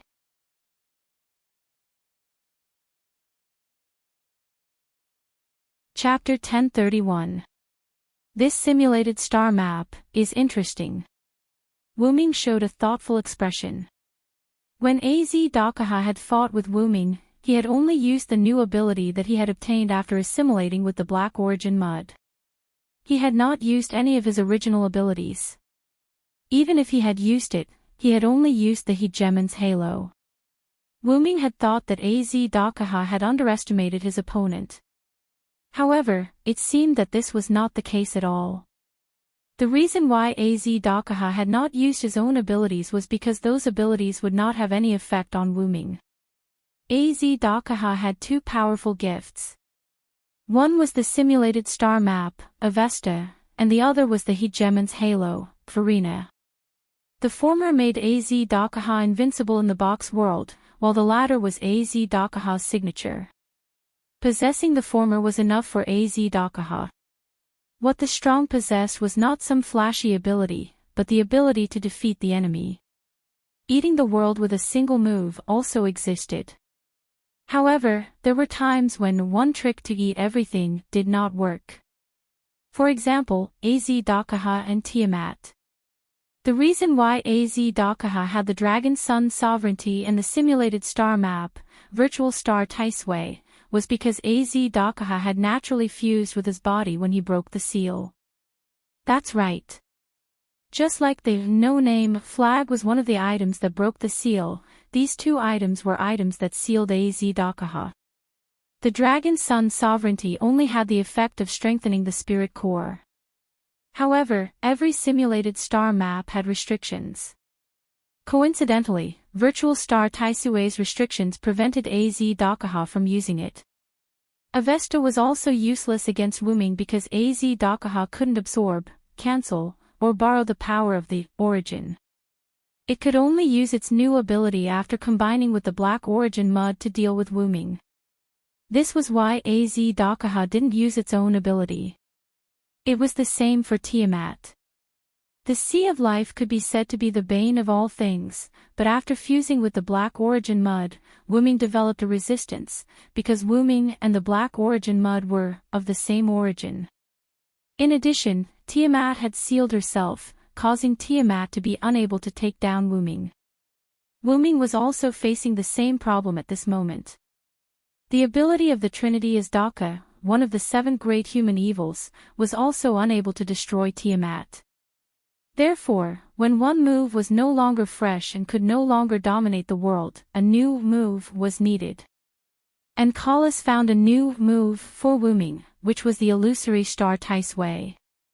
Through the contact of his arm with the ball of light, Wuming also learned of the illusory star Taisui's ability. It ignored all conditions and forcefully sealed natural gods and star spirits. This was the ability of the illusory star Taisui. And Tiamat happened to be a natural god. This was the method that Kalas had mentioned, to seal Tiamat. After Kalas's adjustment, the Dragon Sun's sovereignty and the simulated star map illusory star Taisui in Azdakaha's body had completely become this spiritual base's item, or rather, its ability. Therefore, Wuming could ignore the restrictions of the illusory star Taisui and use it directly. Then, let's begin. After Wuming finished speaking, the ball of light that his right hand touched emitted a huge amount of starlight, which instantly enveloped Wuming's consciousness. In the outside world, the 3-headed demonic dragon controlled by Kalas was hunting down Tiamat's the 11 sons. That's right, the 11 sons of Tiamat were born from the Sea of Life again, and in terms of strength, they were even stronger than the previous 11. However, it was all in vain. One after another, the demonic beasts were killed by the 3-headed demonic dragon. Sun-like flames shot out from the Sun Lion's mouth and attacked the 3-headed demonic dragon. The pure white 3-headed demonic dragon threw away the corpse of the demonic beast that had died long ago. It then clawed at the fire of the sun, causing it to explode. Following that, the 3-headed demonic dragon gathered the flames and flashes that had once destroyed 1/3 of the world in its mouth and engulfed the lion. The sky had become dark at some point, and the storm carried a tornado that swept toward the 3-headed demonic dragon like a petrel. The 3-headed demonic dragon spread its shadow wings, which turned into a curtain that covered the sky and directly cut the tornado in half. However, the curtain did not stop. As if it had a life of its own, it directly slashed at the dark mass in the sky and instantly cut it in half. The last 2 demonic beasts, Ugur and Mdblutu, were eliminated. At this point, the 11 newborn demonic beasts were all killed by the 3-headed demonic dragon. However, when the 3-headed demonic dragon was eliminating the 11 sons, Tiamat was not idle. Another strange song was heard. Suddenly, the entire Sea of Life was in a riot as if it was boiling. In the next second, the 11 sons reappeared from the Sea of Life. No, not only 11 demonic beasts, but more and more demonic beasts emerged from the Sea of Life. Moreover, all of them had the same strength as the 11 sons. Without a doubt, this move was the product of the fusion of Tiamat and the Black Origin Mud. It was impossible for Tiamat alone to give birth to so many powerful demonic beasts in such a short time. Among them, the most numerous and the most powerful was the winged Ramu. When Wuming controlled the 3-headed demonic dragon, he used the tyrant's halo to clean up the Black Origin Mud on the land. At the same time, he also cleaned up the Ramu and the few mermaid Kurura that were scattered all over the land. There were no longer any demonic beasts on the land, except for the sea. Any one of these demonic beasts had the strength to rival or even defeat goddesses such as Ishtar, Quizzard, and Ereshkigal. Looking at the number of demonic beasts, if all of them swarmed up, the entire Mesopotamia would probably be destroyed quickly. The Uruk's protective shield would definitely not be able to protect them. However, the three-headed demonic dragon did not panic when it saw this scene. The chain wrapped around the right head extended and the tip of the chain gently scratched the huge dragon's body. PFFF. The three-headed demonic dragon's body was sliced open like a hot knife through butter. A sizable wound was cut open, and fresh blood spilled out as if it was free of charge. The spilled blood did not fall into the sea of life. Instead, it turned into white figures with small shadow wings and flew into the air. They were miniature versions of Azidakaha. Azidakaha's innate ability was that its blood could turn into a two-headed dragon with god-level strength. This spiritual base was based on Azidakaha's body, so it naturally included this ability. Moreover, it was an upgraded version. The blood didn't transform into a two-headed dragon, but a miniature version of Azidakaha. Roar! The miniature versions of Azidakaha let out a huge roar that was different from their tiny bodies.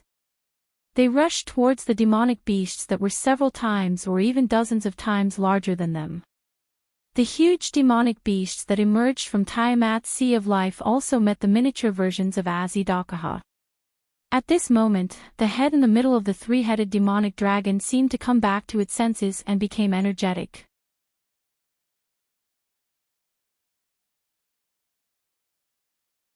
Chapter 1032. Master, you're back. As soon as Wuming returned, Kalas relinquished control of the body to Wuming.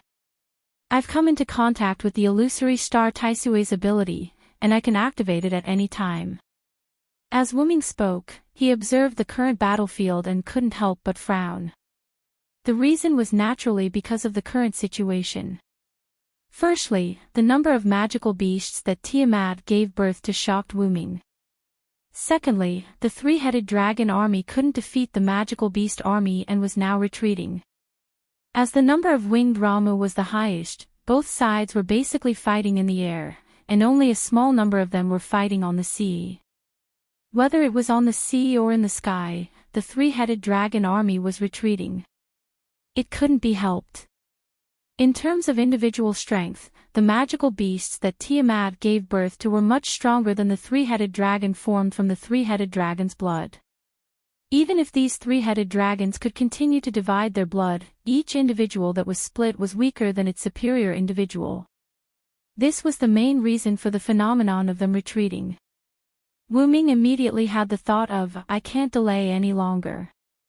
Illusory Star Taisui activate. Wuming didn't need to follow the rules to activate the simulated star map, so he only needed to shout or even think about it to activate it.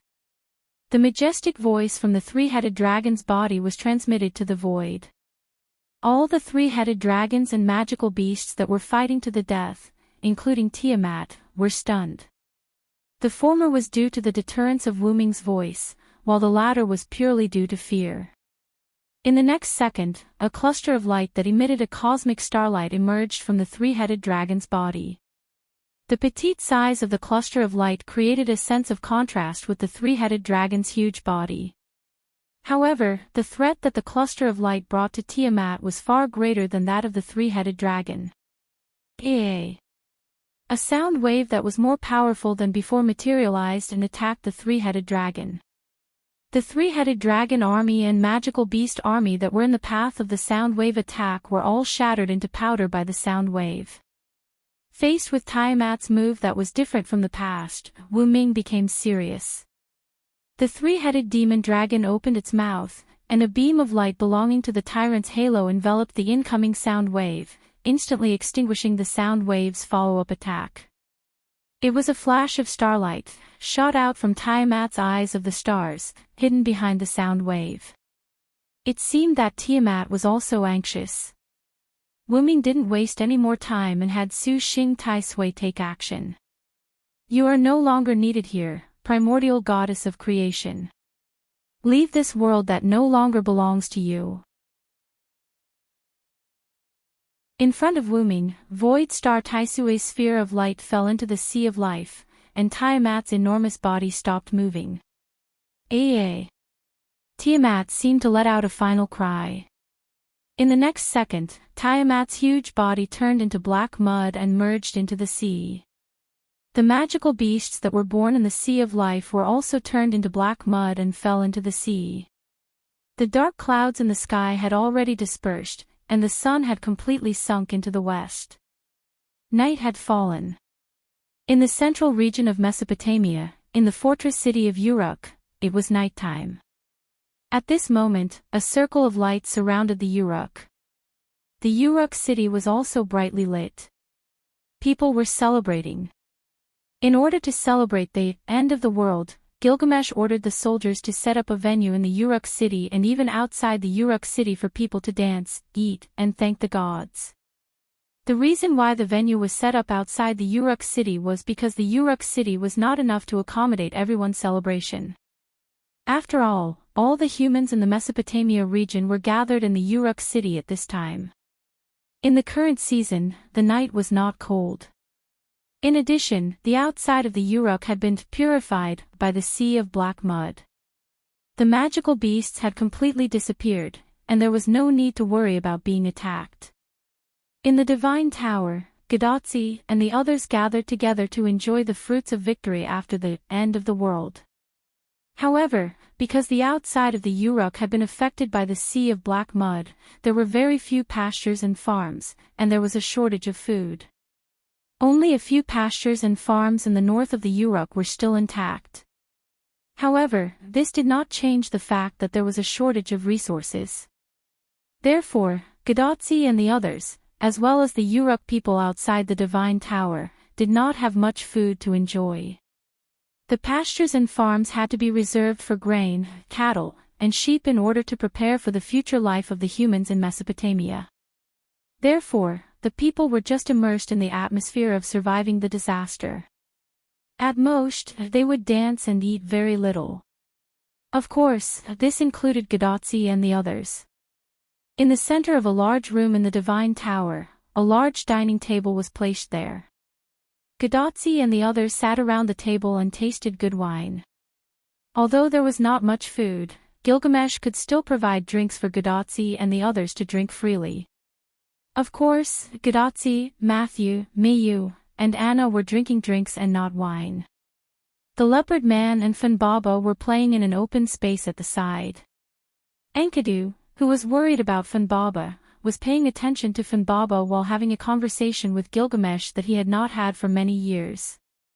Although Gilgamesh was more or less not used to the fact that his close friend had a gender, a close friend was still a close friend. This would not change. Zhuge Kongming and Leonidas I sighed at the sweet and mellow taste of the wine in their hands. Nuwakamaru, who was beside them, was drinking alone as if he was mourning for Musasobo Benkei. Quizzard and Ishtar clinked their glasses. Ishtar also poured a glass of wine for the absent-minded Ereshkigal, which gave Ereshkigal a fright. It was only after Mayu, who was beside her, said something to Ereshkigal that Ereshkigal calmed down. Matthew and Gadotsi gently tasted the drinks that Gilgamesh brought out. Gadotsi, who was beside Anna, was also tasting the delicious drink because of Merlin's harassment. She had to pretend that she did not care about the delicious drink. Everyone was immersed in the celebration dinner of Tiamat being defeated by Wuming, but because Wuming was not present, many people were more or less absent-minded. For example, Mayu, Ereshkigal, Anna, Gadotsi, and Matthew. However, Wuming was not dead, he was not there. What the hell is holding assassin back? Gadotsi and Matthew chatted and complained softly. However, everyone present was a servant, and Gadotsi's soft complaint was equivalent to speaking directly in their ears. That, I also want to know. After Ereshkigal spoke weakly, Mayu, who was beside her, looked a little shaken, and Anna's eyes also drifted. Gadotsi and Ereshkigal's questions attracted everyone's attention, except for the leopard man. Ishtar looked at Ereshkigal, who became absent-minded again, and shook her head helplessly. Didn't Golden Sparkles say that Hyunryong is now implementing the follow-up work on Tiamat on the coast of the Persian Gulf? He will be here in a while. You guys don't seem to see that guy. Did he take your souls away or something? Ishtar's criticism made Ereshkigal's face turn red. She naturally knew that Gilgamesh said that Wuming was on the Persian Gulf, but Wuming was not there. Not only her, but Gadotsi and the others also couldn't help but be absent-minded. And Ereshkigal had a feeling that Ishtar was actually worried about Wuming, but she didn't directly show it. Therefore, Ereshkigal and Ishtar quarreled again. Humph. What does it have to do with you that I care about him? You greedy goddess, do you want to take away other people's thoughts? What did you say? You despicable guy. At that moment, Ishtar also became angry and stared at Ereshkigal.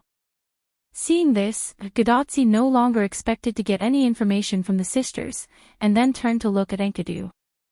Seeing Gadotsi looking at him, Enkidu showed a warm smile to Gadotsi.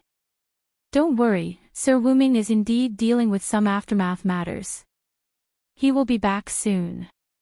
On the coast of the Persian Gulf, Wuming, who had already returned to his human form from the three-headed demonic dragon, was sitting on the collapsed observatory with a light ball in his hand. His eyes were closed as if he was immersed in it.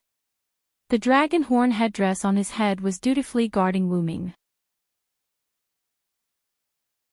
Unfortunately, there was no danger around at this time.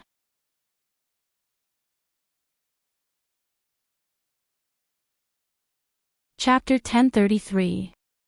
Ever since the void star Taisway sealed the entire sea of life that represented Tiamat, the Persian Gulf and even the Indian Ocean returned to their original ocean state. Other than the fact that no living creatures could be seen, the ocean at this moment was no different from before. After that, Wuming also removed the three-headed demonic dragon state, but the spiritual base of human evil still existed. After all, the transformation of the spiritual base was basically complete, and it could not be changed back even if he wanted to. However, there was one thing to note. Wuming could not recreate the three-headed demonic dragon's body with Enkidu and Kalas for the time being. After all, the three-headed demonic dragon's human evil spiritual base was only possible because of the blessings of Tiamat, the first Hassan, and Fanbaba, who had temporarily obtained the title of Crown Rider. Now that Tiamat was sealed, and the first Hassan had left after the crisis was over, the Crown Rider on Fanbaba had also disappeared.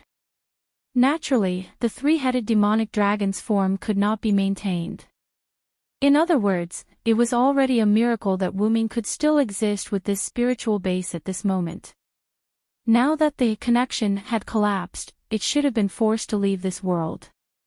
It could only be said that it was convenient to have someone at the top. The reason why Wuming was sitting here was because the void star Taisway had sealed Tiamat's light bowl. Because the spiritual base of Wuming's human evil was still there, the void star Taisway would not disappear, and the sealed light ball would not dissipate. The reason why Wuming was sitting here and sealing the light ball was actually that he was trying to take out the black mud that had fused with the sea of life.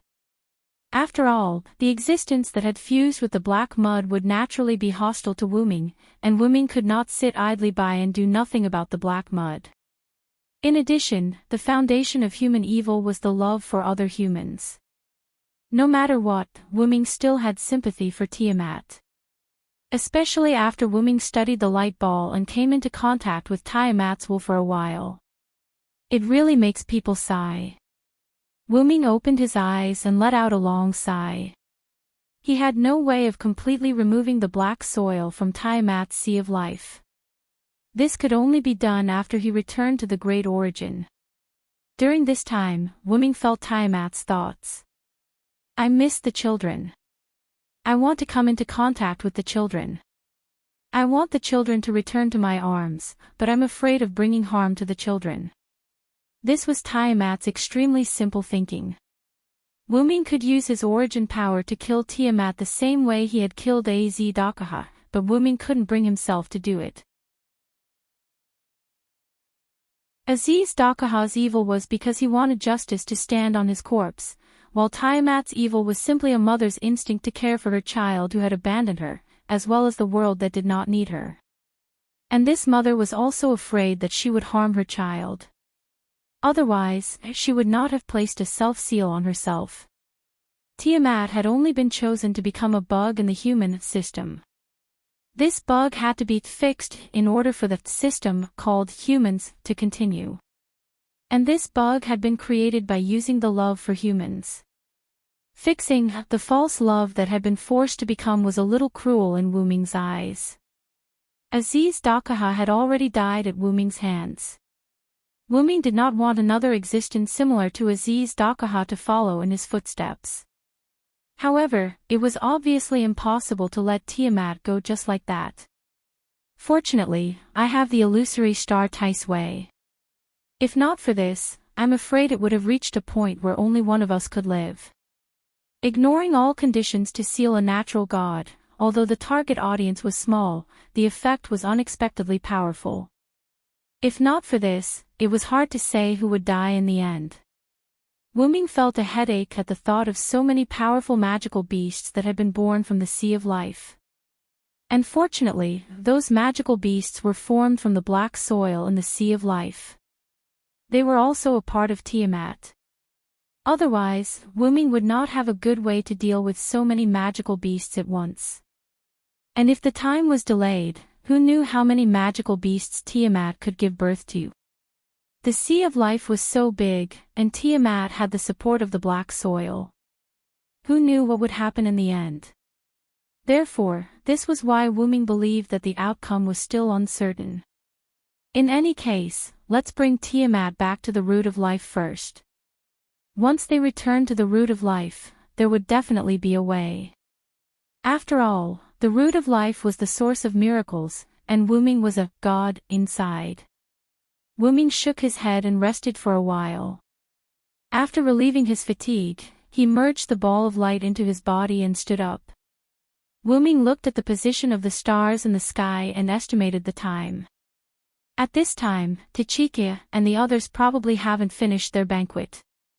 I should still be able to make it, probably. If not for the last 2 words. But Wuming knew that the Uruk was short of resources at the moment, so he did not expect to be able to eat delicious food. Let's go join in the fun. Wuming turned around, and his body disappeared into the portal that had opened at some point in time. Then, the portal closed. On the coast of the Persian Gulf, there was only the night wind blowing the waves and hitting the rocks in boredom. Uruk. Although the Uruk was still brightly lit, most people had collapsed on the ground. Don't get me wrong, they were asleep. They reeked of alcohol, and even some children were no exception. But only a few children reeked of alcohol.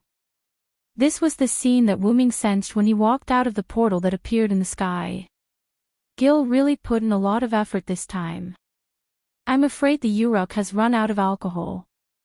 Alcohol could not replace food, and the people who listened to the king did not drink because of the influence of the apocalypse. So, there was still a lot of alcohol left in the Uruk. There was not much food, so they drank, sang, and danced. This was how the Uruk citizens celebrated tonight. And because the tense minds were relaxed, there were many people who had fallen asleep in and out of the brightly lit Uruk. By the way, most children just fell asleep after relaxing their minds. There were not many children who secretly drank. Although this era was thousands of years away from the modern era, Gilgamesh still protected the children well. After all, children were the future of mankind. No longer paying attention to the scene inside and outside the Uruk, Wuming flew straight to the God Tower. Anyway, the night was not cold in this season, and there were no beasts outside. Let them sleep. At most, they would have a stiff neck because of the wrong sleeping posture when they woke up the next day. After entering the God Tower, Wuming went directly to the room where Gadotsi and the others held the banquet. In the corridor near the door, Wuming met Siduri. "Siduri, haven't you gone to rest yet?" When Gilgamesh was slacking, Siduri was the manager. After all, the Uruk citizens couldn't hold a banquet without a manager. Otherwise, it would really be chaotic. Seeing that it was Wuming, Siduri bowed first.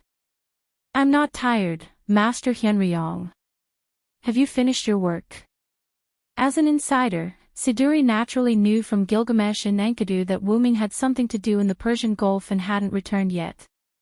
"Yes, I've finished my work. I came back to see if I can make it in time for the banquet." Immediately, Siduri smiled. "You're late. Master Hyunryong, Master Ishtar, and the others have all left. Miss Tachika and Miss Matthew are also asleep at the table. I just met Master Enkidu and asked me to send a towel over," Siduri said and raised a piece of white cloth in her hand. It was a wool towel that could be used to cover the body. Even if it was not cold at night, Enkidu was still very caring. Wuming nodded as if he understood, then reached out and took the towel in Siduri's hand. "Then I'll send it over." Ignoring Ishtar and the other goddesses and Enkidu, he was going to see Gadotsi and Matthew first. "Oh right, Siduri, go and rest now. Immediately, this is the will of the gods." After Wuming finished speaking, he directly left. In response, Siduri smiled. Master Hyunryong is really just like Master Enkidu, gentle.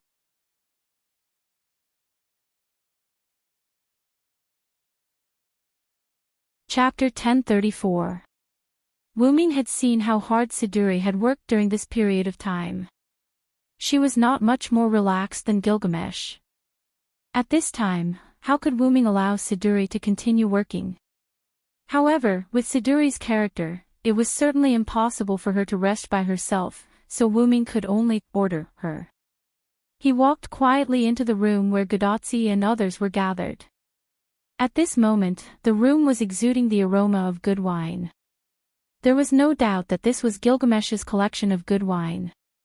Wuming even suspected at this moment that Gadotsi and others fell asleep because of the smell of wine.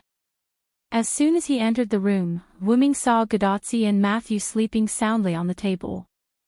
The others were nowhere to be seen. Ishtar and the others must have left on their own, and someone like Leonidas I, who got drunk easily, must have been carried away by them. In addition to Gadotsi and Matthew, who were lying on the table, Gilgamesh was looking at the brightly lit Uruk by the window with his hands on his chest. "Oh Hyunryong, you're finally here." Gilgamesh looked back at Wuming. "I thought I could make it in time for the banquet, but it seems that I'm late." He walked quietly to Gadotsi and Matthew, covered them with a thin towel, and then Wuming walked to Gilgamesh. Gilgamesh set up runes around Gadotsi and Matthew, so he didn't have to worry about disturbing Gadotsi and Matthew. "There wasn't much food, but this king left some good wine for you." Gilgamesh showed a king's smile, and then golden ripples appeared from his body. 2 golden wine cups and a golden wine jug emerged from it. Gilgamesh held the golden wine jug, poured it into 2 golden goblets, and then threw one of them to Wuming. The wine cup flew lightly to Wuming as if it had a life of its own. Wuming didn't use much strength and easily caught it, then drank it in one gulp.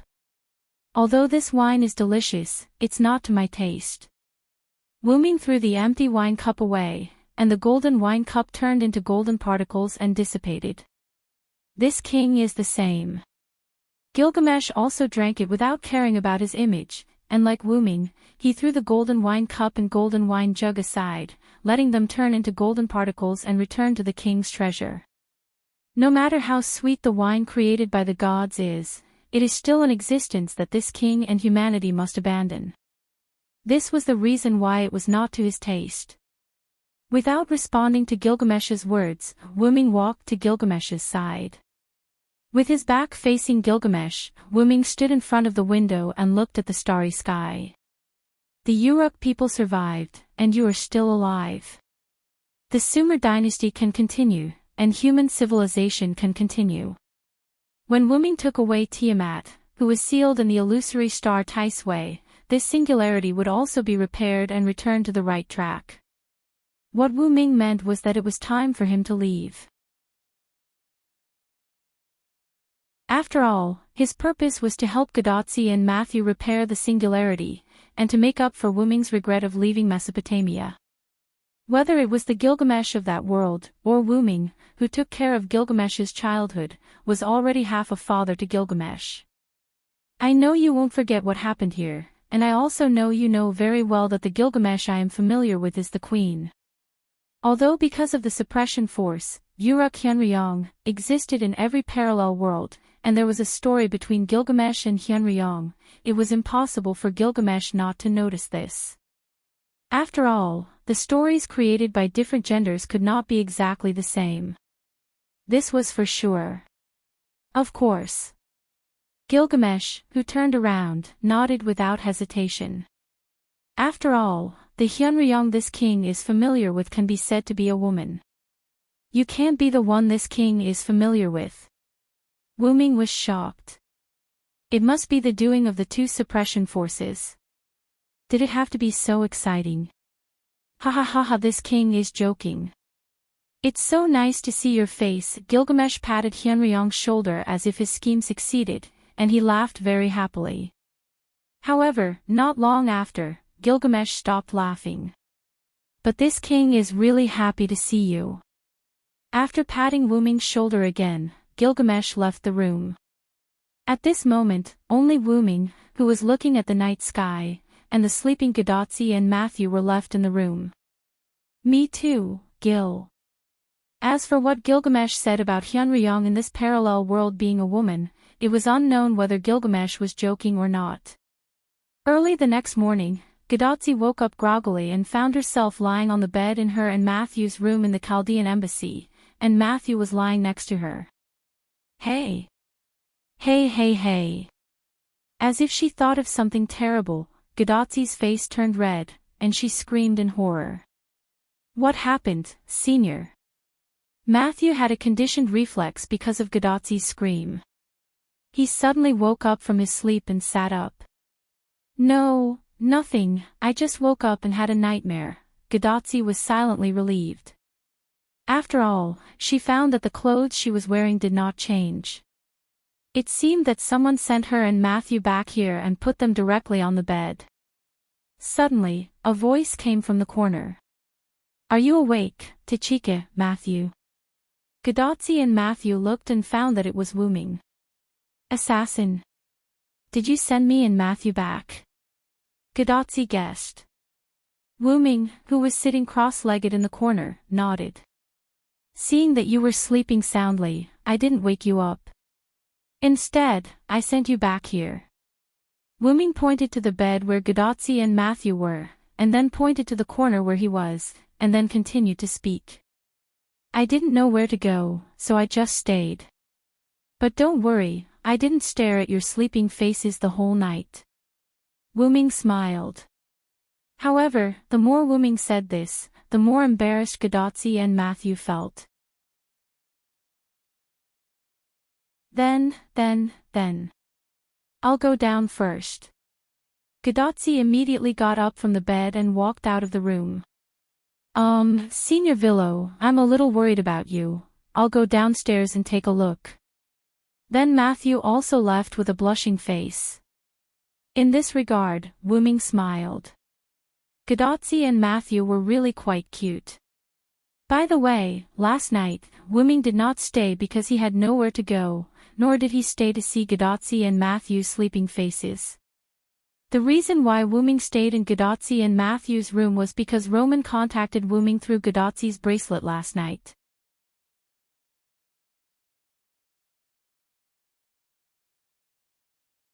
Chapter 1035. Last night, after Gilgamesh left, Wu Ming also left not long after. However, Wu Ming left with Gadotsi and Matthew. The method was simple. Whether it was using magic or mental power, Wu Ming could take the two away without waking them up. After returning to the Chaldean embassy, Wu Ming saw Merlin, who was secretly eating at the table on the first floor. After chatting with Merlin for a while, Wooming took Gadotzi and Matthew upstairs. By the time the two of them had settled down, it was already the latter half of the night. Just as Wooming was about to leave to find a place to rest, Gadotzi's wristband rang. Hyunryong, no, the rude dragon, I have something to talk to you about. Roman was someone who knew Wooming's true identity, and Wooming also knew Roman's true identity. And Roman came to Wooming so mysteriously at this time, and even addressed Wooming as the rude dragon. It seemed that there was something big going on. Less than 20 employees of Chaldea have gone to rest. The director and her followers are still maintaining the Holy Grail and will not let Chaldea contact the outside world. Da Vinci has also returned to his workshop. Tachika and Matthew are also asleep, so Roman came to contact Wooming when no one else was around. Obviously, he must have something important to say. Are you feeling uneasy about the enemy who burned humanity? Wooming asked casually. On Chaldea's side, Roman fell silent. It was obvious that he did not expect Wooming to tell the truth. It was not difficult to guess. Roman came to Wooming secretly because he did not want others to know. Only secrets must be kept. And there was indeed a secret between Roman and Wooming. That was, Wooming and Roman knew each other's true identities. And this involved the mastermind behind the burning of humanity.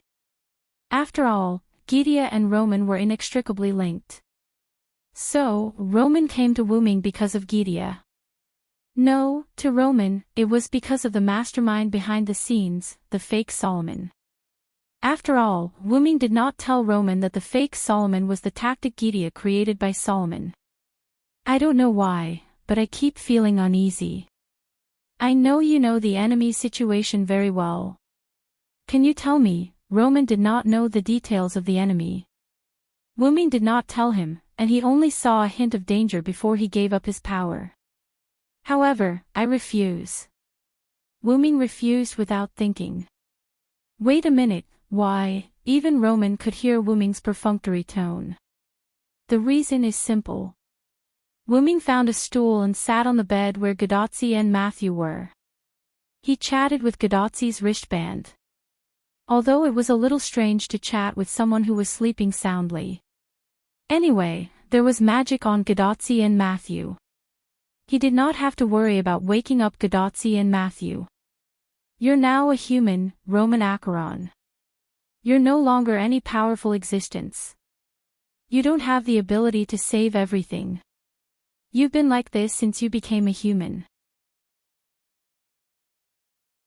You're just an ordinary medical staff. Wooming did not know if Roman had a trump card. Even if he did, it was uncertain whether it would be effective against Gydia, who had the black soil. And there was one more thing. Roman was a human at the moment, and he was a human who was not as good as Gadotzi. The matter of defeating the mastermind behind the scenes was not his responsibility. He was qualified to take back the future of mankind as a human. However, he could only do it as a human. As a human, he did not have the power to do it. This was the price he had to pay for giving up all his power to become a human, even if he had seen the crisis of mankind on the eve of giving up his power. In a sense, this was what he deserved. If it's you, you should understand one thing. Everyone has to admit the consequences of their decisions, whether the consequences are good or bad. So, you just have to be an honest medical staff. Roman, who heard this sentence, was sitting on a special sofa in Chaldea. He pressed one hand on the other hand as if he was touching something under the glove. Roman's expression was a little lonely. But, that's enough from you, once King Solomon. Wooming instantly interrupted Roman's words and also revealed Roman's true identity. That's right, Roman was King Solomon. He was the follower of the former director, Maris Billy Animosphia, who participated in the Winterwood Holy Grail War 10 years ago. After winning the Holy Grail War, he became an ordinary human by making a wish. On the eve of losing all his power and becoming a human, he used his clairvoyance to see the burning of humanity. However, because he was powerless, he could only desperately learn in an attempt to use the identity of a human to save the future. That was why he, the real one, thought that the guy who called himself Solomon was a fake. He was also almost suspected by Gadotsi and the others because he helped Solomon to explain. You want to be an ordinary person and also want to save the world. How can there be such a good thing in the world? I'm afraid you're a little whimsical. Wuming mocked mercilessly. Moreover, this is the result of your own choice. You can't regret it. You have to face it, and admit it. Don't worry about it, and don't try to stop it. You have to know that if the sky falls, there are tall people to hold it up, and you're just an ordinary human now. After that, Roman's rather weak voice came from Gadotsi's bracelet. No, that. Didn't I say that if the sky falls, there are tall people to hold it up? What are you, an ordinary human, worrying about? Roman was frightened by Wuming's reprimand and didn't dare to speak. Wuming picked his ears as if he was bored. He spoke as if he made the final decision for Roman. In short, your mission is to help Tachika save humanity, heal Matthew's broken body, assist Olga Marie in managing Chaldea, and leave the rest to me. After all, Wuming was partly responsible for Gidea's mutation. He couldn't leave the black mud alone. He also had to take responsibility for what the black mud caused. However, the difference between Wuming and Roman was that Wuming had the ability to solve all of this, and Roman didn't have such ability. Actually, I just wanted to say that my trump card can't be called a trump card 100%. Plus, I don't know why, but I have a bad feeling, so I wanted to ask you to help me. Roman in Chaldea loosened his crossed hands and smiled awkwardly. Wuming, who was in a different time and space from Roman, narrowed his eyes helplessly. He looked like a dead fish. If I knew you were so open-minded, I wouldn't have wasted so much time talking to you. That was the meaning in Wuming's eyes. Therefore, Wuming with dead fish eyes found a corner and sat up, no longer paying attention to Roman. Only Roman's calls echoed in the room until he was almost discovered by the Chaldea personnel who woke up in the night. As for Wuming, he sat there until daybreak. That was what happened last night. Wuming looked at the door where Gadotsi and Matthew left, then he stood up and walked out. In fact, although Wuming and Roman's conversation was very casual, Wuming also had thoughts and speculations. Wuming believed that Gidea might have become stronger.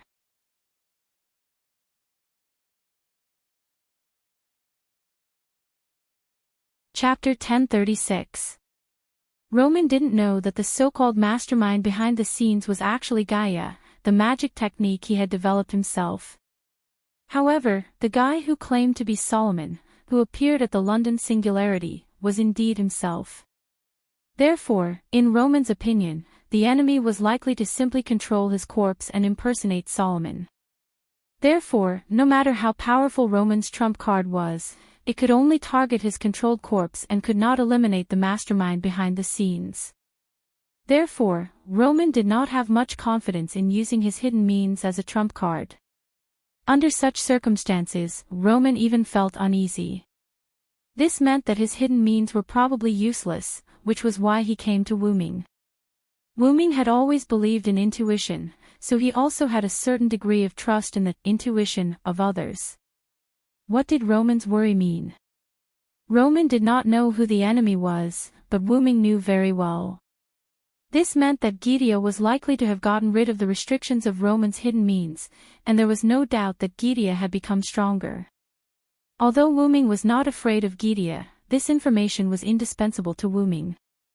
In short, he would deal with whatever came his way. He bid farewell to everyone first and returned to the route. Not long after, Wuming also went downstairs. After going downstairs, what entered Wuming's eyes was naturally the scene of Gadotsi and the others eating breakfast. At the rectangular table, Gadotsi and Matthew sat on one side, while Merlin and Anna sat on the other side. The four of them had a rather bland and small breakfast. This was made by Anna. Because there was not much food, it was bland and in small quantities. Wuming randomly found a seat and sat next to Anna. He did not know if Gadotsi and Matthew had recovered, but Wuming decided to sit opposite them. "You're about to leave, why don't you have a good meal?" Wuming then joked. "Hee, the Uruk is quite short of food at the moment." "Let's have breakfast as a memento," Gadotsi answered Wuming with a smile, as if she was not the one blushing earlier. "I'm a little reluctant," Matthew said softly. However, Matthew's face was still slightly red. It seemed that Matthew's skin was not as thick as Gadotsi's. After all, we're integrated into the Uruk city. Merlin took a sip of the clear soup and smacked his lips. TSK, it seems that I can't live without Uruk food, ha ha ha ha. Even if it was bland, the taste of Uruk had left a mark on Merlin's taste buds in the past 6 months. As expected of Merlin. Anna glanced at Merlin and sneered in a cold voice. "After all, it's me." However, Merlin seemed to have received some kind of praise and was quite pleased. "Well, who could be more thick-skinned than Merlin? Anna, are you okay?" Wuming, who had chosen to ignore Merlin, suddenly asked Anna beside him. When he chatted with Merlin last night, Wuming learned from Merlin that Anna had used the power of the Holy Grail to transform into Gorgon. Together with Ereshkigal, they had dealt with the 5 powerful demonic beasts that attacked the Uruk. Although Anna had now recovered her body, he was still worried about Anna's Wuming, so he decided to ask. "I'm fine." Anna shook her head. Although Sakura Madu was in the Holy Grail that Wuming gave to Anna, the function of the Holy Grail still existed.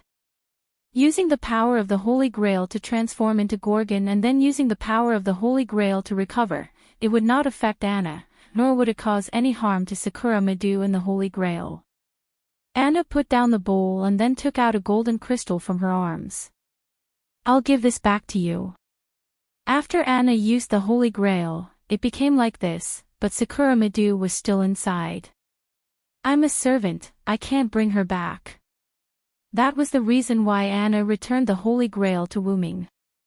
"I know, I will bring Sakura Madu back to her time." Wuming nodded and put away the crystal. "By the way, assassin, what happened to the Holy Grail in Tiamat's body?" The Holy Grail that disturbed this time was in Tiamat's body, and at this time, Tiamat was defeated by Wuming, so it was reasonable to say that the Holy Grail should have appeared. Matthew's face was also red, he had also forgotten about the Holy Grail. The celebration and fatigue caused everyone to not care about the whereabouts of the Holy Grail. Gadotsi only remembered this matter when she saw Anna return the Holy Grail that Wuming gave her to Wuming. "I sealed the Holy Grail and Tiamat together," Wuming said, and with one hand, a cluster of light appeared in Wuming's hand. These were the seals formed by the virtual star Taisway. "Later, I will take away Tiamat's seal along with the Holy Grail. I can't give it to you for the time being." Wuming turned his hand again, and the virtual star Taisway that sealed Tiamat disappeared. "This doesn't matter, we have reverse detected the location of the final enemy through the existence that tried to invade Chaldea." Roman's voice came from Gadotsi's wrist. The use of the Holy Grail in Chaldea was basically to analyze and find the person who made it. When Wuming stored the Holy Grail that sealed Floros in Chaldea, Chaldea was almost invaded because of it. However, it was a blessing in disguise. Chaldea unexpectedly located the location of the enemy through reverse search, so there was no need for the Holy Grail. "How about this, Roman? I will go explore first. Tachika will stay in Chaldea for now." "Why?" Gadotsi looked at Wuming in confusion. She had passed through all 7 singularities, so why did she need to be so careful when facing the final enemy? Moreover, Gadotsi couldn't bear to see Wuming in danger alone. Similarly, Matthew couldn't do it either. Senior Villo, I think it's better for us to go with you." Little Eggplant was rarely serious. However, Wuming smiled. "You've misunderstood. I just need to verify something. If I go with you, I'm afraid I'll hurt you. Both Gurgle and Mashu nodded their heads as if they suddenly understood. With Wu Ming's powerful strength, it was very likely that he would hurt his allies. However, Roman and Leonardo da Vinci in Chaldea noticed something. How could a strong person like Wu Ming accidentally hurt his allies? It was obvious that Wu Ming didn't want Gadotsi to be in danger. But in the end, Roman agreed with Wu Ming's decision. All right then. Tachika and Matthew will go back to their rooms to rest after returning to Chaldea. We'll wait for Hyunryong's notice before we act. No matter what, Gadotsi wasn't as powerful as Wu Ming. She was just an ordinary person. If something happened to her, it would be over. Wu Ming nodded. After you finish eating, we'll go to the Divine Tower to bid farewell to Gil and the rest. At the same time, Wu Ming also freeloaded a meal.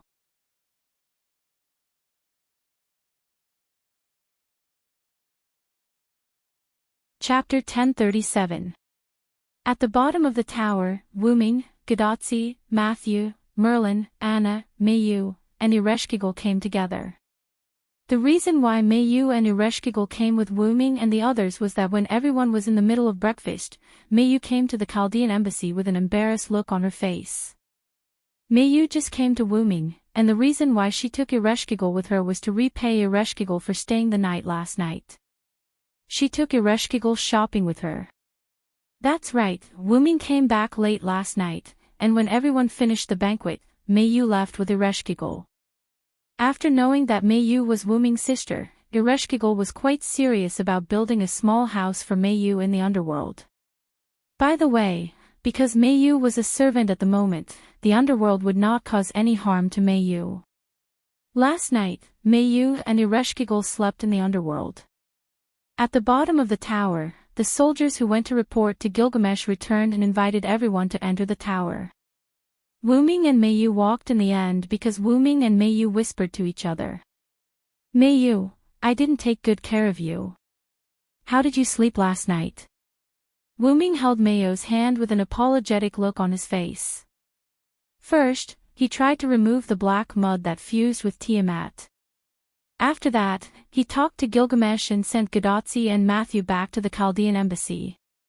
After that, he discussed with Roman. After that, he thought about the clarity from Roman's words. After all these things were done, the sky was almost bright. Sister L is very good to me. You don't have to worry about me, brother Wu Ming, and I'm not an insensible child. Feeling the warmth of Wu Ming's palm, Meiyu responded to Wu Ming with a warm smile, indicating that she understood him. Wu Ming couldn't help but sigh. He suddenly remembered Meiyu's problem when he was eating. Fortunately, Meiyu could find him by herself. However, it was still thanks to Ereshkigal. I have to thank her later. Wu Ming thought as he watched Ereshkigal's back. Ereshkigal, who noticed that someone was watching her, couldn't help but blush, and her body became stiff. Ereshkigal knew who was looking at her. Only Wu Ming and Meiyu were behind her. It was not intentional. As if it was a coincidence, Gadotsi, Matthew, Anna, and Merlin took the lead, and Wu Ming and Meiyu deliberately stayed behind, so Ereshkigal could only be in this position. L, thank you for taking care of Meiyu. Wu Ming, who walked quickly to Ereshkigal's side, thanked her. As for this name, it was a simplification of Ereshkigal. After all, Ereshkigal was a bit too long. No, it's nothing. Ereshkigal talked about her hair and waved her hand generously. Of course, it would be better if she didn't speak so nervously. You now have my divinity. The underworld can no longer restrict you.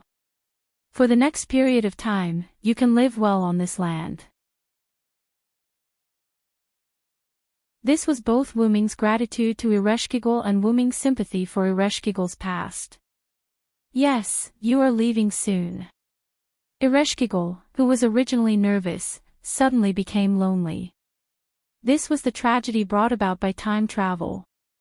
The two sides were not of the same era, and they had to be separated in the end. Humans basically prohibited or restricted the technology of time travel. This was also one of the reasons.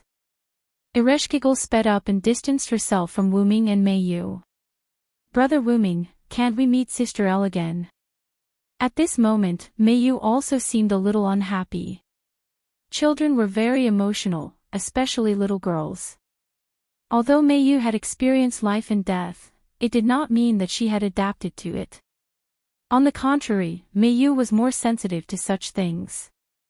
In addition, Ereshkigal's temper and personality were very suitable for Meiyu's liking. Meiyu was familiar with her face, so the two got along well in this short time. For Meiyu's question, Wuming smiled casually. How is it possible? When everything is solved, we can come to see your sister Elle again. We can even bring her to live in the modern world. For humans, time travel was a dangerous function that needed to be restricted or prohibited, but for Wuming, it was something that could be done casually. Really? That's great, Brother Wuming. Meiyu recovered again. Seeing Meiyu become emotional, Wuming touched Meiyu's head with some emotion. You have changed a lot during the time I was not around you. It seems that the contact with Ilya and others has made Meiyu grow stronger. Really? Meiyu herself was unaware of it. You are cuter than before, after Wuming said jokingly, he directly picked up Meiyu and put her on his shoulder. Later, in Meiyu's shy exclamation, Wuming dragged Meiyu, who was riding on his neck, and followed most of the people in front.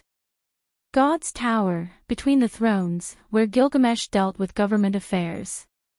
At this moment, the servants and gods gathered together, and unrelated people such as soldiers were ordered to leave the room by Gilgamesh. Gilgamesh put down the clay tablet in his hand and looked at the people gathered below with a smile on his face. By the way, at this time, Wuming had put Meiyu down from his shoulder. Is it finally time to say goodbye, everyone? Gilgamesh first glanced at the servants he summoned, and now only Nuwakamaru, Zhuge Kongming, Leonidas I, and Merlin were left. Then Gilgamesh looked at Ishtar, Quetzalcoatl, Ereshkigal, and Anna standing in the corner. In a sense, the three goddesses' alliance finally stood on the side of humans. Later, Gilgamesh looked at Wuming and Enkidu standing together, and Wuming's sister in modern times. His sister aside, Wuming and Enkidu would certainly not stay here, they had their own things to do. Ignoring the leopard man and Fanbaba, who were hiding and playing, Gilgamesh finally looked at Gadotsi and Matthew. The last master of mankind, Tachika Fujimaru, and her servant, Matthew Gilead, this king has seen your performance during this time in Uruk. Although you are still very weak, this king believes that even without the help of Hyunryong and others, you can still save this era. Gilgamesh's praise made Gadotsi and Matthew quite happy. After such a long time of contact and communication, Gadotsi and Matthew were no longer afraid of Gilgamesh. They now sincerely admired this most ancient king. King Gilgamesh, thank you and everyone for taking care of us during this time, we will not forget you. This was a farewell. Gadotsi didn't just look at Gilgamesh, she also looked at everyone around her. Tachika, especially me, you have to remember me well. Quizzard came to Gadotsi and hugged Gadotsi, making Matthew panic. And me, don't forget the great leopard man. No one knew when the leopard man ran over and joined in the fun. You are a master, maybe you can summon us as servants to your side. Ereshkigal's tone was quite serious. Humph. Although you can't summon us deity-level servants, that's all that matters, Ishtar said mercilessly with his arms crossed. Goodbye, everyone. Anna's farewell was quite concise. In Anna's view, even if a human master couldn't summon god-level servants, there was still a chance to meet them. Lord Fujimaru, you can try to summon me next time. I will kill all your enemies for you. Nuwakamaru seemed to have walked out of the shadow of sadness, worthy of being a warrior. Me too, but remember to exercise your muscles often. At the last moment, Leonidas I took off his helmet. Exercise of the mind is the most important thing. Zhuge Kongming interjected. However, as Ryder said, we are not God-level servants. You can try to use the fate left by your contact with us during this period of time to summon us. Zhuge Kongming took out a cigar from his pocket and lit it. I know, everyone. In short, I will try to summon you. Gadotzi said after getting rid of her big sister's hug. By the way, since this era is safe, will the servants stay? Matthew thought about it. When Hyunryong takes Tiamat and the Holy Grail away, the servants will disappear one after another. At most, only the god-level servants will be able to hold on for a while. Merlin explained. In the end, Wuming also walked in front of Gadotzi and Matthew. Listen to Roman first. When you return to Chaldea, go to your personal room and rest. When I need you, I will use my means to inform Chaldea. I look forward to fighting side by side with you next time, Tachika, Matthew. Finally, after Enkidu also said goodbye to Gadotzi and Matthew, Gilgamesh spoke again. In this era, the Mesopotamia of BC has been saved by Chaldea. Now, this king orders you to leave here, go to the last singularity, and destroy the final enemy. Romani. Roman, who was in Chaldea, heard Gilgamesh's last call. After responding, he immediately began to transfer Gadotzi and Matthew's ray shift. Tachika, Matthew, the ray shift has begun. Get ready. Yes, Doctor. In the next second, the two's body began to glow, blue particles of light. Foo. Foo. Fufu suddenly ran out from the corner when the two were about to leave, followed by Funbaba who was interested in Fufu. After that, Fufu jumped into Matthew's arms.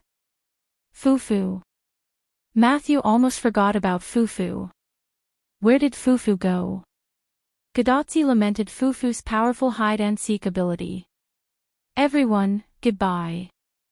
Gadotzi waved to everyone, and Gadotzi, Matthew, and Fufu turned into blue particles and dissipated. After witnessing Gadotzi and Matthew's ray shift, Wuming looked at Enkidu and Mayu, who were hugging Funbaba. We should also go.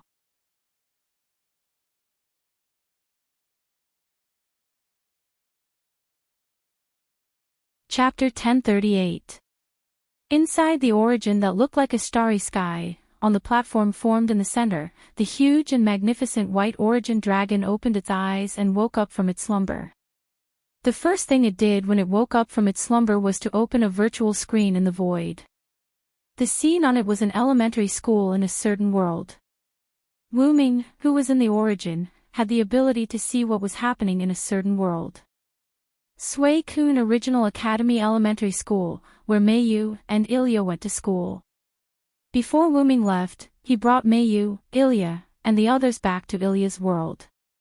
In any case, Mayu had settled down in Ilya's world and went to school. Wuming wouldn't do such a cruel thing as separating Mayu and her friends. However, because of the Ainsworth family's technology and the method of crossing between two worlds taught by Wuming, Shiro and the others could go to Mayu's world to visit Mayu at any time. On the screen, Mayu was chatting with Ilya and other friends, but then, Mayu froze for a moment, and then as if waking up from a dream, she fell into a trance. It seemed that Mayu had received the memory of herself turning into a servant and going to BC.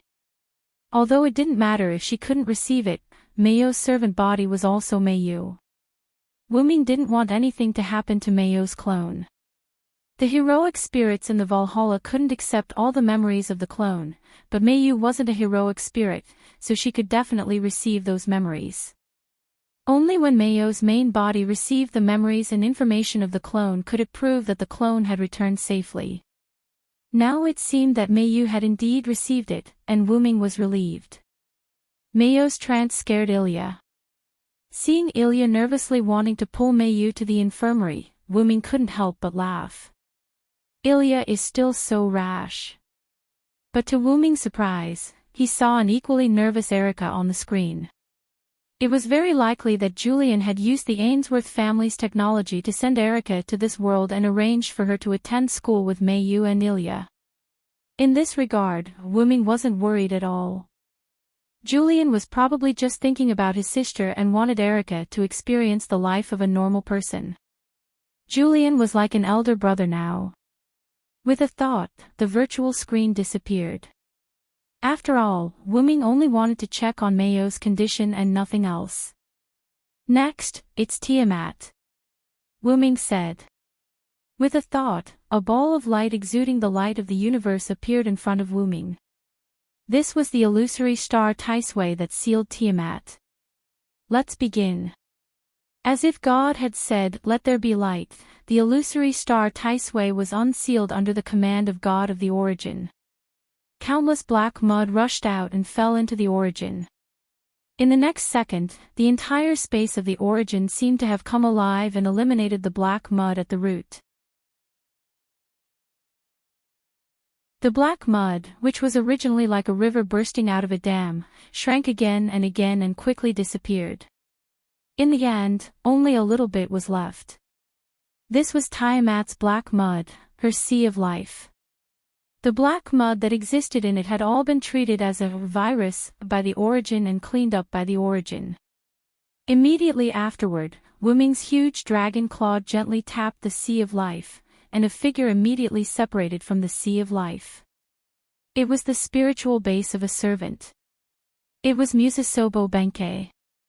After being assimilated by Tiamat's sea of life, there was no way to remove it. This was what Ishtar had said, and it was also publicly known. However, in the origin, Wuming could easily separate Musasobo Benkei's spiritual base from the sea of life.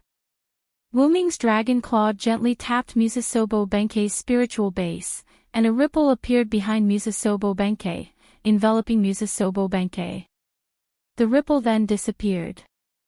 Wuming sent Musasobo Benkei back to Uruk, where he would meet with Nuakamaru and the others for a short time.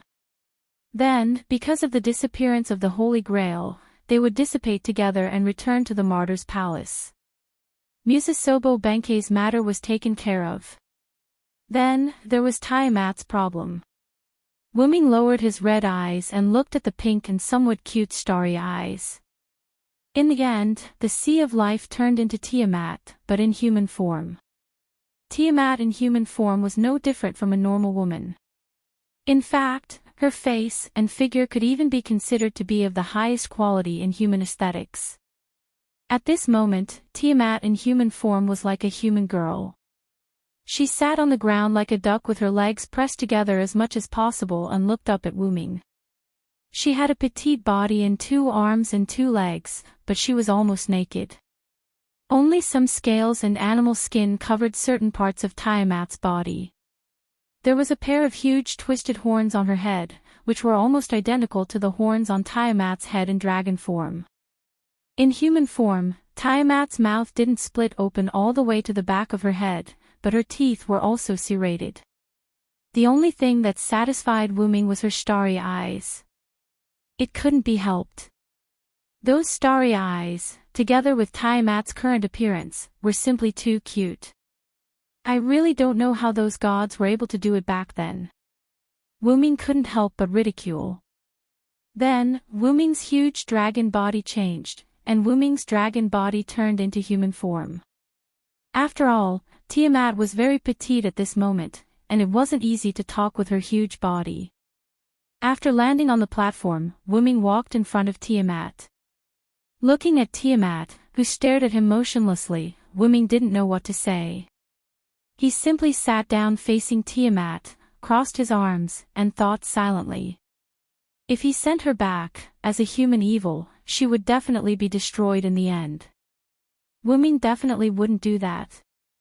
Should he send her to another world? If it was another world, he didn't know if Tiamat's human evil ability would still work. Let's give it a try. If it didn't work, he would take her back and think about it at length. However, just as Wuming was thinking, Tiamat moved. Tiamat leaned forward slightly, stretched out her hands, and hugged Wuming's head. Then, while Wuming was in a daze, Tiamat put Wuming down. Then, she placed Wuming's head comfortably on her lap. Obviously, it was a knee pillow. Wuming didn't react at all. Or rather, Wuming was dumbfounded. Although the black mud was removed, Wuming also thought that Tiamat might attack him. However, he didn't think that Tiamat would give him a knee pillow. This was too ridiculous. Wuming couldn't believe it at all. However, it was quite comfortable, child. My child. A delicate and ethereal voice came out of Tiamat's mouth. Wuming had some guesses about this. Tiamat's desire for children led her to treat Wuming as her own child, and the knee pillow was just a way for Tiamat to love her child.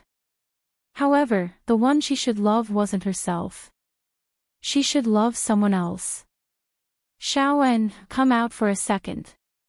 Wuming swung his hand and threw out the golden chain wrapped around his arm. The chain turned into a beautiful green-haired person, Enkidu.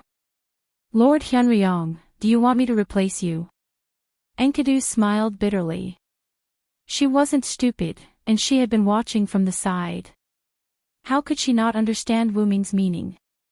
Just call me Wuming at this time. We're not in Uruk anymore, Wuming corrected her. Yes, Lord Wuming. Then, Wuming nodded. Also, you're right. Come and enjoy mother's love for me. Ever since Enkidu came out, Tiamat had noticed her. Enkidu smiled bitterly again and walked to Tiamat's side. Then, without a doubt, she was also put down and laid on Tiamat's knee pillow.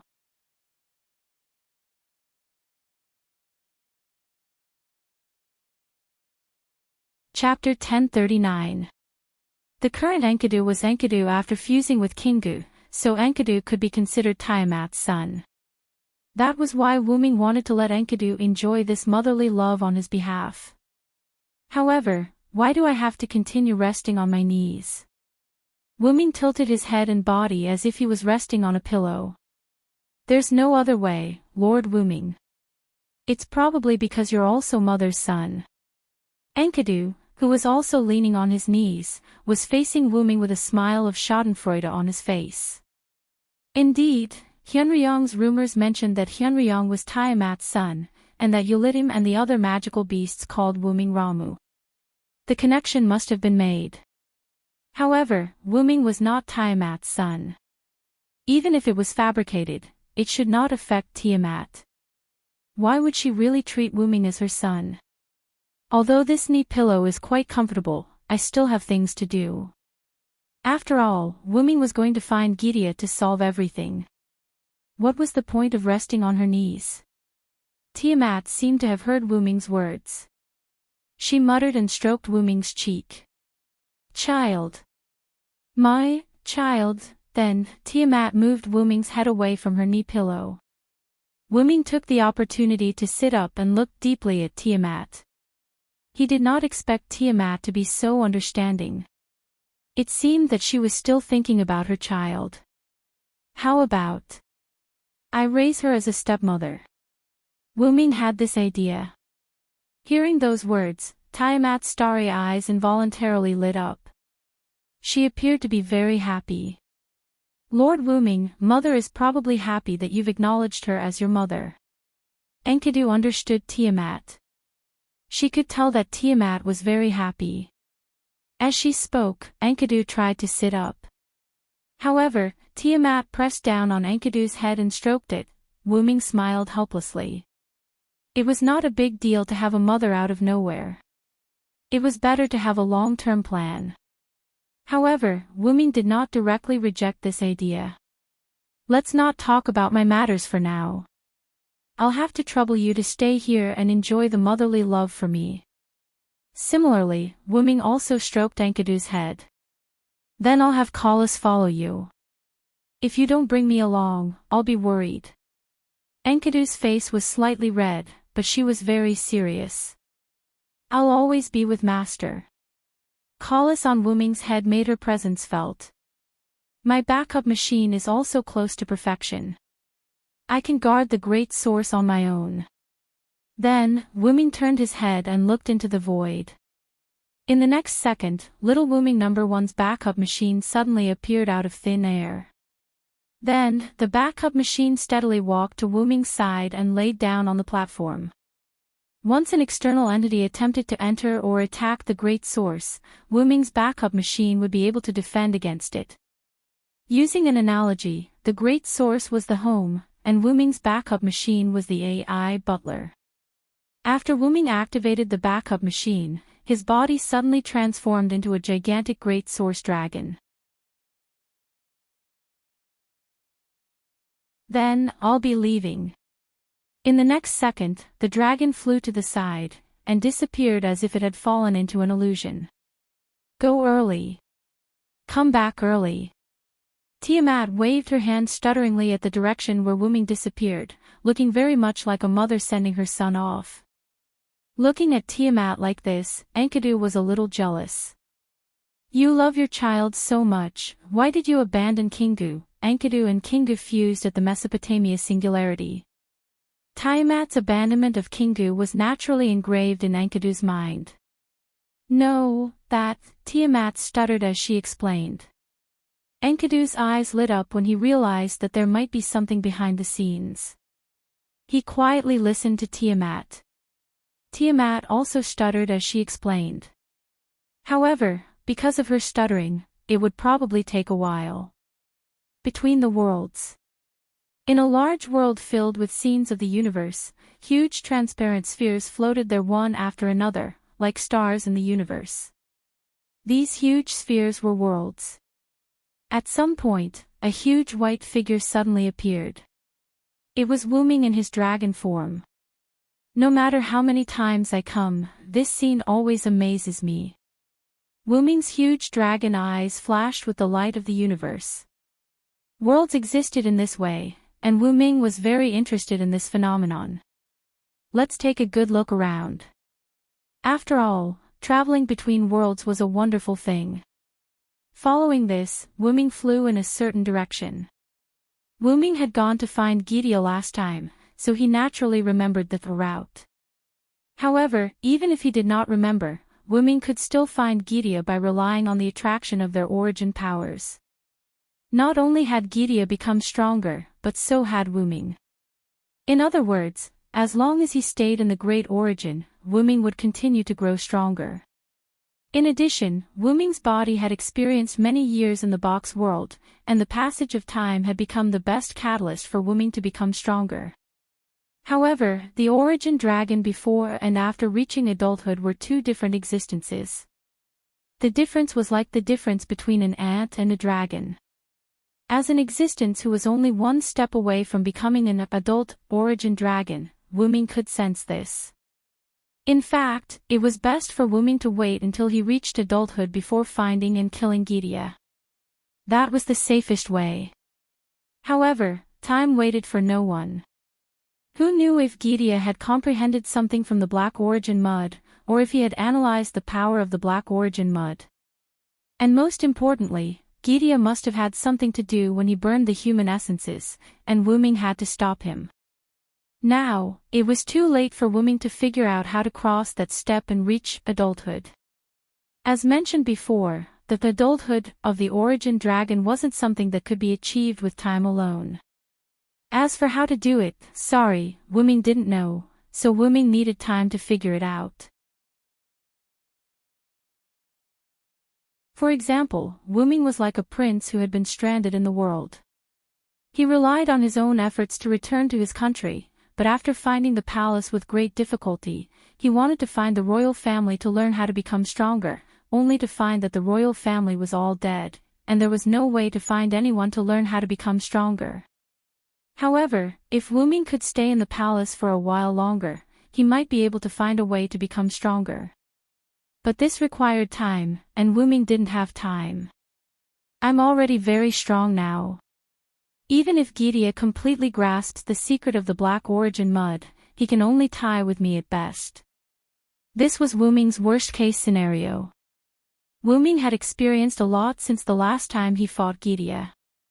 If Wuming encountered Gidia at the same level as last time, he would definitely be able to crush him. However, Wuming also knew that Gidia had also become stronger. Even so, Wuming was still not afraid. If something really happens, I'll just run back to the origin and hide. Yes, Wuming's idea was very simple. If Gidia's strength exceeded his expectations, Wuming would run back to the origin and hide. In any case, the origin dragon in the origin was like a tiger in the forest or a flood dragon in the sea. Wuming was a god in the origin. However, it wasn't very likely that it would come to that. Let's hurry up and settle everything. With that, Wuming sped up and disappeared.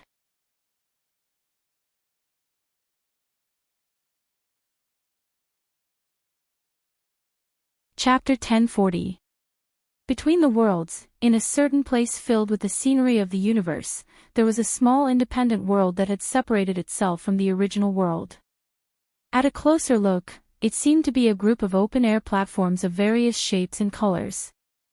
There was a spotlessly white platform that was larger than the other platforms. At the same time, it was located on top of the other platforms. The other platforms revolved around this platform that was much taller than them, like stars surrounding the moon. On this spotlessly white platform, there was a spotlessly white jade seat in the center. If it wasn't for the dark universe with specks of starlight as the background, but instead the blue sky and white clouds, this place would probably be a beautiful scenery. However, the spotlessly white jade seat contrasted with the cosmic-like background between the platform and the world, making it stand out and rather eye-catching. On the jade seat on the platform, there was a humanoid existence that was much taller than ordinary humans, sitting upright on the jade seat. He seemed to be the master of this independent small world. He was Gidia, the existence that had impersonated King Solomon and commanded the 72 demon god pillars, the demon god King Gidia. At this moment, he seemed to be waiting for someone. Not long after, a spotlessly white figure flew over from the cosmic-like sky. It was Wuming in his dragon form. You seem to be waiting for me. Wuming's voice came from the mouth of the origin dragon. Unlike his original rough voice, Wuming's voice did not change when he was in his dragon form. Because I knew you would come looking for me. Gidia's voice was as rough as ever. Then do you know that today is the day you die, Gidia? Wuming opened his huge dragon mouth, gathering white flames that contained the power of origin. Then, he instantly shot it out. This was a killing move filled with power.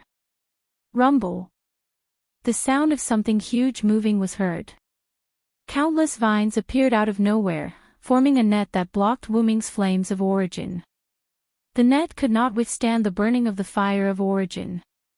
In an instant, the vines that made up the net were broken and burned to ashes. However, in the next second, new vines would appear to fill in the gaps in the net. Only then was Wuming's origin flame blocked. However, upon closer inspection, it wasn't vines that formed the net. Instead, it was pillars of flesh that were covered in eyes. These pillars were the 72 demon god pillars. No, they should be called the 71 demon god pillars now. After all, the concept of Floros was sealed in the Holy Grail by Wuming and given to Chaldea for safekeeping. However, even if one of the 72 demon god pillars was missing, it didn't matter. The concept of 72 demon god pillars as a whole could still be maintained. Therefore, these pillars would never be destroyed, and the only way was to get rid of Gidia. Even if Wuming's origin flame could burn these pillars of flesh, they were indestructible and could be said to be infinite. The net formed by them was not easy to break through, so there was not much point in continuing like this. As a result, Wuming stopped spewing fire. You have always been so impatient, origin dragon. It was unknown what had happened to Gaia, but she was calmer than before. Her strength had also increased. Just the fact that his command blocked Wuming's attack was enough to prove this. If Gidia in the past was a stray hyena in the wilderness, then Gidia was now a lone tiger in the forest. Looks like you really obtained something from the black origin soil. Wuming's huge dragon eyes flashed with an expression of as expected. Actually, it's all thanks to you.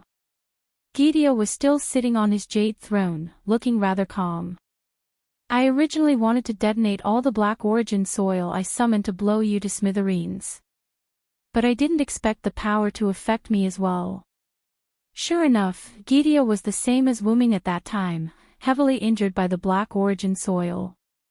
However, the damage caused by the Black Origin soil became a catalyst for me, allowing me to successfully obtain the power of the Origin. After Gideon finished speaking, a huge amount of magic power rushed out of Gideon's body. This magic power contained a large amount of Origin power, which was exactly the same as Wuming's. So what? At best, Gideon stood at the same height as Wuming. In other words, Wuming was the orthodox, while Gideon was the heretic. However, Gideon did not care about Wuming's disdain. Instead, he changed the topic. Do you know why I wanted to burn human reason? Wuming naturally did not know. Humans are ugly, cruel, bloodthirsty, and full of evil. Gideon began to criticize humans. Although there are excellent and kind humans, it is undeniable that most humans are pests on this planet. They are trash, a danger that must be eliminated. Gideon was a little agitated.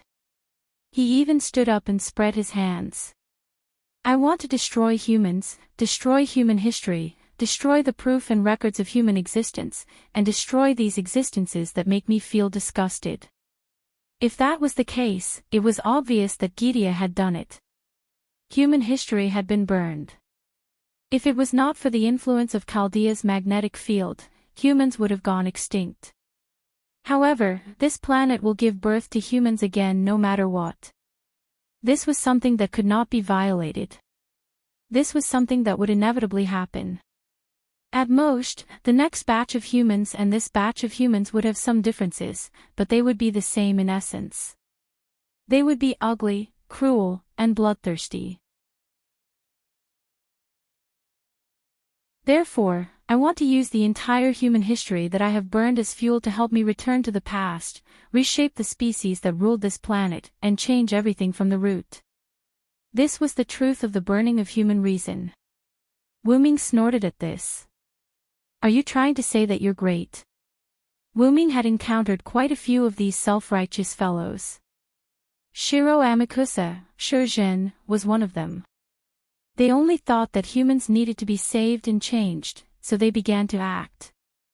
They did not care about the sacrifices that would be made in the process, or how many people would be sacrificed. It could only be said that these people had good intentions, but their methods were wrong. No one could dictate the fate of others. Not humans, not gods, not Gideon, not Wuming. However, Wuming also knew that these people could not be changed with mere words. Only fists could stop them. As for how to change their minds, that was not something that Wuming could care about. In any case, Wuming was not prepared to let them live. Gideon had already grasped the black soil and obtained the power of the Origin. Any existence with the black soil would view Wuming as a mortal enemy. Wuming did not know if Gideon could be saved in this situation. As such, there was only one answer left, and that was to completely kill them. At the same time, Gideon was thinking the same thing. This was because Gideon knew about the existence of the Origin.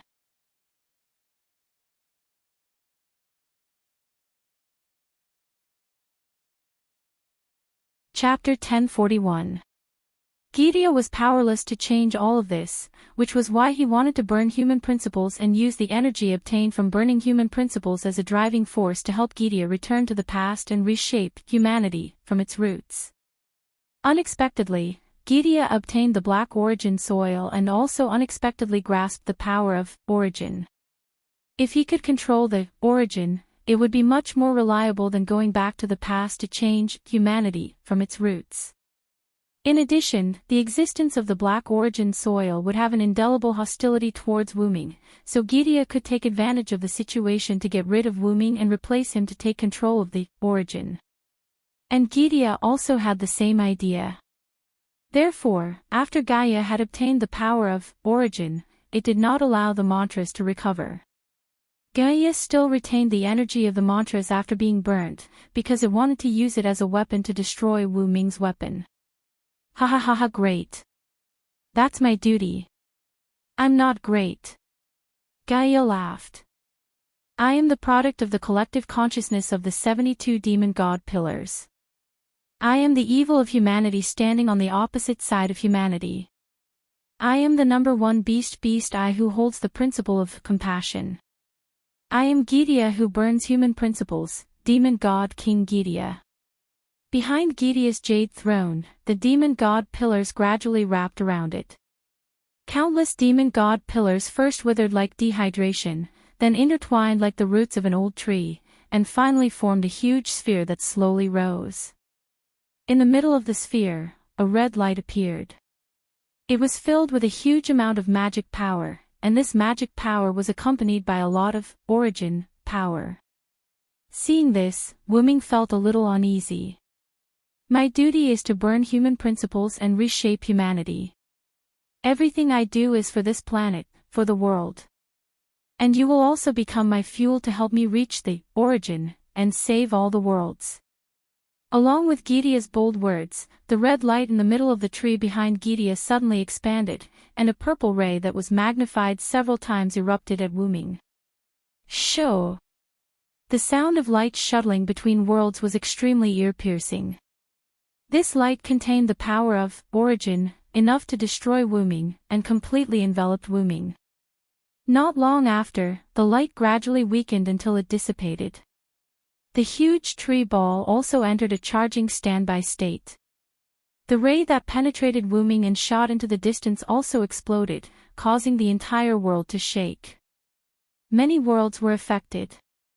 In fact, a few transparent spheres that happened to be in the path of the light directly disappeared. At Wu Ming's original position, the spherical light film covered Wu Ming's body, preventing Wu Ming from suffering any damage. This was the defense created by Wu Ming's armor of debate, and it needed to be powered by origin energy, so the barrier was covered in origin energy. Only origin power could fight against origin power, this was the law. Therefore, Gidia was only standing at the same height as Wu Ming. However, Gidia's move was enough to surprise Wu Ming. Gaia's technique destroyed several transparent spheres of light, each of which was a world. Even ordinary humans had differences in strength. Even if Wu Ming and Gidia stood at the same height, there were still differences. Judging from the attack just now, Gaia's offensive prowess had surpassed Wu Ming's. This guy can't be underestimated. Although Wu Ming didn't have the intention to underestimate Gidia, he was even more cautious now. However, Wu Ming didn't believe that Gidia's attack didn't have any limitations. That was the energy produced by the humanity that you burned, right? And since it was energy, there would be a time when it would be exhausted. One had to know that humanity only lasted for a few thousand years and wasn't endless. I don't have nearly endless magic power like you. Only by using the ashes of humanity that I'm going to use as fuel can I be confident in killing you. Even the Magus King Solomon didn't have endless magic power, so it was even more impossible for Gidia to have it. That was why he needed to use the energy obtained from burning humanity as fuel to fight against Wu Ming, who had nearly unlimited magic power. I have to say, Gidia, you are the strongest enemy I've ever faced. Wu Ming had encountered many powerful enemies, and they also had existences that could kill Wu Ming. However, they couldn't kill Wu Ming as easily as Gidia because they didn't have the origin power. Gidia, on the other hand, had the origin power and the origin black mud that countered Wu Ming. He could easily eliminate Wu Ming, provided that his attack hit its target. My dream was achieved by stepping on the corpse of your origin dragon. Accept your fate. Wang. The huge tree ball behind Gidia was fully charged. The red light appeared once again and began to gather a huge amount of magic power with the origin power. It was obvious that Gidia was going to use the same move again. However, Wuming wouldn't give him another chance. Fear the one with wings. Evil people and powerful people are all afraid of me with wings. My wings will bring you curses. Evil people can't hit me. With the origin, power, Wuming's figure suddenly disappeared and instantly appeared in front of Gidia. In the next second, a pure white dragon claw reached out and slashed at Gidia with unstoppable force. Indeed, Gidia had the origin, power and could easily kill Wuming. On the other hand, Wuming, who also had the origin, power, could easily kill Gidia. It was like both sides had max attack power but only 1 HP. The moment one's killing move hit the other, victory would be decided instantly. However, Gidia's attack range was too large. Once Wuming got close to Gidia, his attack would be restricted. After all, Gidia couldn't possibly fit himself into the purple light cannon's attack range. Gidia didn't want to take him down with himself. Therefore, Wuming chose to get close. Wuming's dragon claw landed on the jade seat and immediately shattered it. Countless demon god pillars danced wildly and surrounded Wuming. As for Gaia, she flew to the side. Afterwards, Gidia gathered energy in his hands. The black mud mixed with tremendous magic power was shot out from Gidia's hands, shooting at the huge Wuming. Light immediately shone from Wuming's body.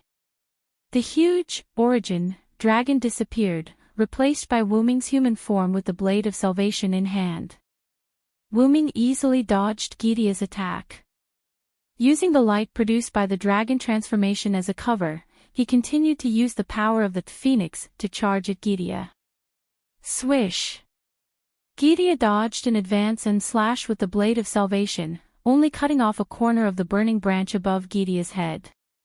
Immediately, the broken branch that separated from Gidia's head was like a leaf that had been injected with sulfuric acid. It decayed and turned black, until it shattered and disappeared. A large number of demon god pillars took advantage of the situation and surrounded Wuming, twisting in a spiral and forming huge pillars.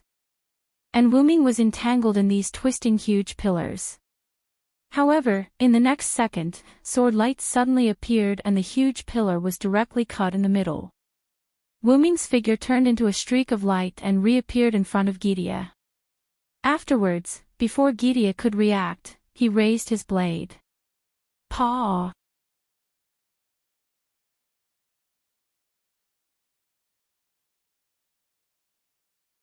Chapter 1042. Wuming's divine blade of salvation slashed down, but it did not cut anything because Gidia caught the white blade with both hands and clamped Wuming's divine blade of salvation with both hands. Gidia maintained his posture of clamping Wuming's divine blade of salvation with both hands and spoke leisurely. Sure enough, you're the expert in close combat. What a joke, Wuming's skills from Skaha were not for playing with monkeys, but for killing enemies. Let's not talk about other things first. Even a sword master who only practiced one sword skill all year round could defeat a king who had led an army and had good martial arts skills. Gidia was Solomon's magic form, how could he beat Wuming in close combat? Wuming smiled at this. If you're not convinced, in an instant, Wuming held the divine blade of salvation with both hands and skillfully slid it out of Gidia's hands. Then accept your death obediently. The divine blade of salvation that slid out of Gidia's hands slashed down at Gidia from below. Shing! The black demon god's flesh pillar that blocked Gidia in time was cut in half. Gidia, on the other hand, retreated backward. In the next second, Gidia's humanoid cannon that he had long prepared was instantly launched. The purple ray once again engulfed Wuming's figure, who did not have time to activate the phoenix incarnation. However, immediately after, the spirit of speech that contained the power of origin came out of the purple light pillar. I am the strongest and the one who holds all victory in my hands. Whether it's human or demon, I'm the one who defeats all enemies' hostility. I will defeat any enemy who stands in my way. Puff! Like a fish rushing out of the sea, a burly golden giant rushed out of the purple light pillar. The burly giant seemed to be corroded, and its body was full of holes and incomplete. However, Wuming, who was in the middle of the giant's shadow, was unharmed. The purple ray of the humanoid cannon dissipated, and the aftermath of the explosion still erupted somewhere between the worlds. Needless to say, a few worlds must have been destroyed this time. Wuming dispelled the giant incarnation and stood opposite Gidia, who was floating in the void not far away. Around them were squirming pillars of various colors with eyes. From Wuming's close attack on Gidia to Wuming's use of the giant avatar as a shield to escape the beam of the humanoid cannon, it only took a few seconds. The victory and defeat that had almost been decided was actually just a facade. However, in the end, Wuming still had the upper hand. After all, Wuming had cut off a corner of Gidia's head, while Gidia did not cause any injuries to Wuming. Origin Dragon, you are indeed very powerful, but you still haven't reached that height. It seemed that Gidia had not only obtained origin power from the Black Origin Mud, but also some information about the Origin Dragon. Even if I haven't reached that height, it's more than enough to deal with you. Wuming stretched his neck and brandished the divine blade of salvation. The previous fight with Gidia was actually a test. Wuming did not have many moves, except for close combat martial arts and the divine blade of salvation. Magic and magic were barely enough to resist Gidia's humanoid cannon, but other than that, Wuming still had 12 avatars. By seizing the authority of multiple gods and adapting to Wuming's own authority, the 12 avatars of the 12 authority, God's Killer, were quite powerful. Each avatar of the authority was not weaker than the authority of the other gods' layers, and it was considered a first-class move in other worlds. Now, not to mention using all 12 avatars at once, using multiple avatars at once was a piece of cake for the current Wuming. This could be considered one of Wuming's trump cards. Gidia was obviously not as good as Wuming in close combat. The reason why he dared to attack Wuming even after knowing Wuming's identity and strength was entirely because of the Black Origin Mud and the origin power that Gidia had obtained from it. The test is over. Let's officially begin. Wuming raised the divine blade of salvation, and at the tip of the sword, the light of the sun shone in this cosmic-like world. Wuming was ready for a big wave. However, Gidia seemed to have a stroke and laughed for some reason. Ha. Ha ha ha. Ha ha ha ha dash. Wuming ignored Gidia's laughter and instantly condensed a sun at the tip of the divine blade of salvation. However, at this moment, the demon god pillar beside Gidia wriggled, and then, something was presented in front of Gidia by the demon god pillar as if it was presenting a treasure. It was a building wrapped in a transparent ball of light, and it was still snowing heavily inside, as if it was a Christmas crystal ball. However, Wuming recognized this thing. This was Chaldea, a human security organization located on a snowy mountain a few thousand meters above sea level. It was also where Gadotsi, Matthew, Roman, and Olga Marie were currently located. I see. Wuming directly dispersed the sun at the tip of the sword. When you transformed your jade throne into a small world and left the world of the type moon, did you bring Chaldea with you? Did Flawless help you locate it? After all, Chaldea was considered a singularity that was difficult to find after being burned by the Anthropocene. Gidia wouldn't be able to find it so easily, and the Origin Black Mud and Origin Power weren't omnipotent. That's right. It was the moment Flawless escaped from your seal, he sent me Chaldea's location, but there's something I need to say. Gidia took the Chaldea crystal ball with one hand. Long before you entered the Mesopotamia singularity, I had already done this.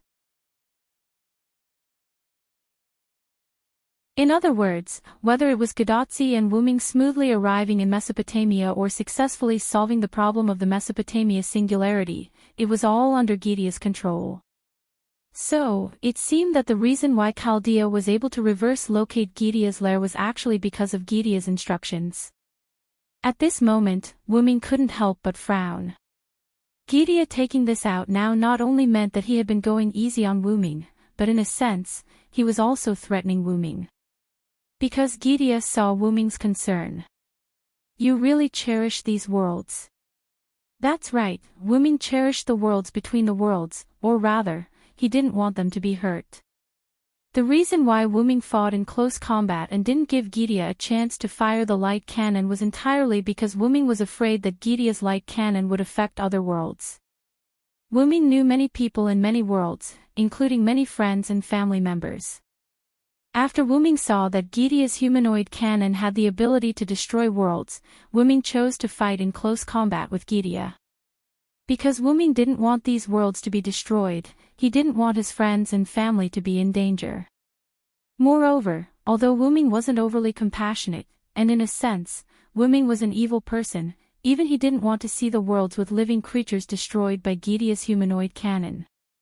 Whether it was the former or the latter, they were all reasons why Wuming wanted to stop Gideon from firing the humanoid cannon. Wuming was worried that Gideon would see through this, so he tried his best to hide his intention.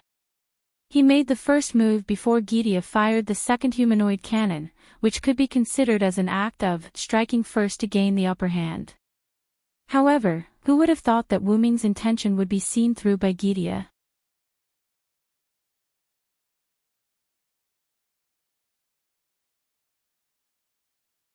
Chapter 1043. Are you trying to threaten me? Wuming went straight to the point. No matter what, Gaia was still a respectable figure. How could she do something so despicable as to threaten him? However, Gaia was kind enough to explain the situation. Why would I? I'm just telling you that Chaldea is under my protection. You don't have to worry about Chaldea being affected by our battle. Then, Gideon put away Chaldea's crystal ball as if he was really thinking about Wuming. However, Wuming didn't relax at all. Firstly, Chaldea was still in Gideon's hands. What it said just now was another kind of threat.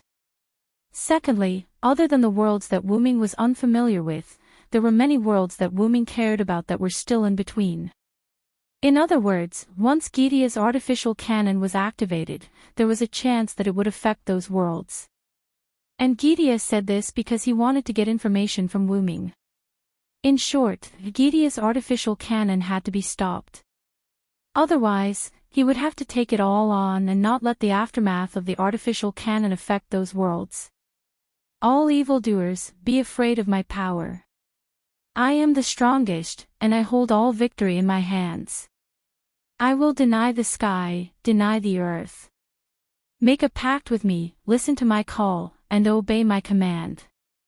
Thou hast violated the contract and brought evil to the world. Bestow the torrential flood upon me. Let out a dazzling radiance and grant me divine power. Evildoers can't hit me, Wuming chanted the words of the 8 incarnations in one breath. Moreover, he condensed the 8 words into one sentence, forming a short version of each incarnation's spirit. Although it sounded a little out of place, the effect wasn't bad at all. A huge dark purple draconic shadow appeared around Wuming. A huge white and pure black divine blade of salvation appeared in the hands of the huge draconic shadow. Black clouds appeared above the huge draconic shadow and kept spreading to the surroundings.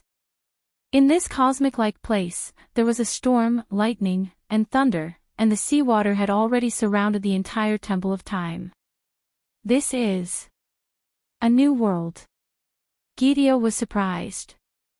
Dark clouds covered the sky, and the sea surged under Gideon's feet. There was no end to the clouds and no end to the sea. The storm with lightning and thunder fell suddenly, and the sea surged violently, crashing into the Temple of Time. Gideon could sense that his Temple of Time and the demon god pillars had arrived in a new world. Without a doubt, this was a new world created by Wuming's spirit of speech. This way, we won't have to worry about affecting the worlds in between. As soon as Wuming's words reached Gideon's ears, Wuming appeared in front of Gideon with the divine blade of salvation in his hand. The huge sword shadow of the divine blade of salvation slashed down at Gideon. Clang! Gydia blocked the attack.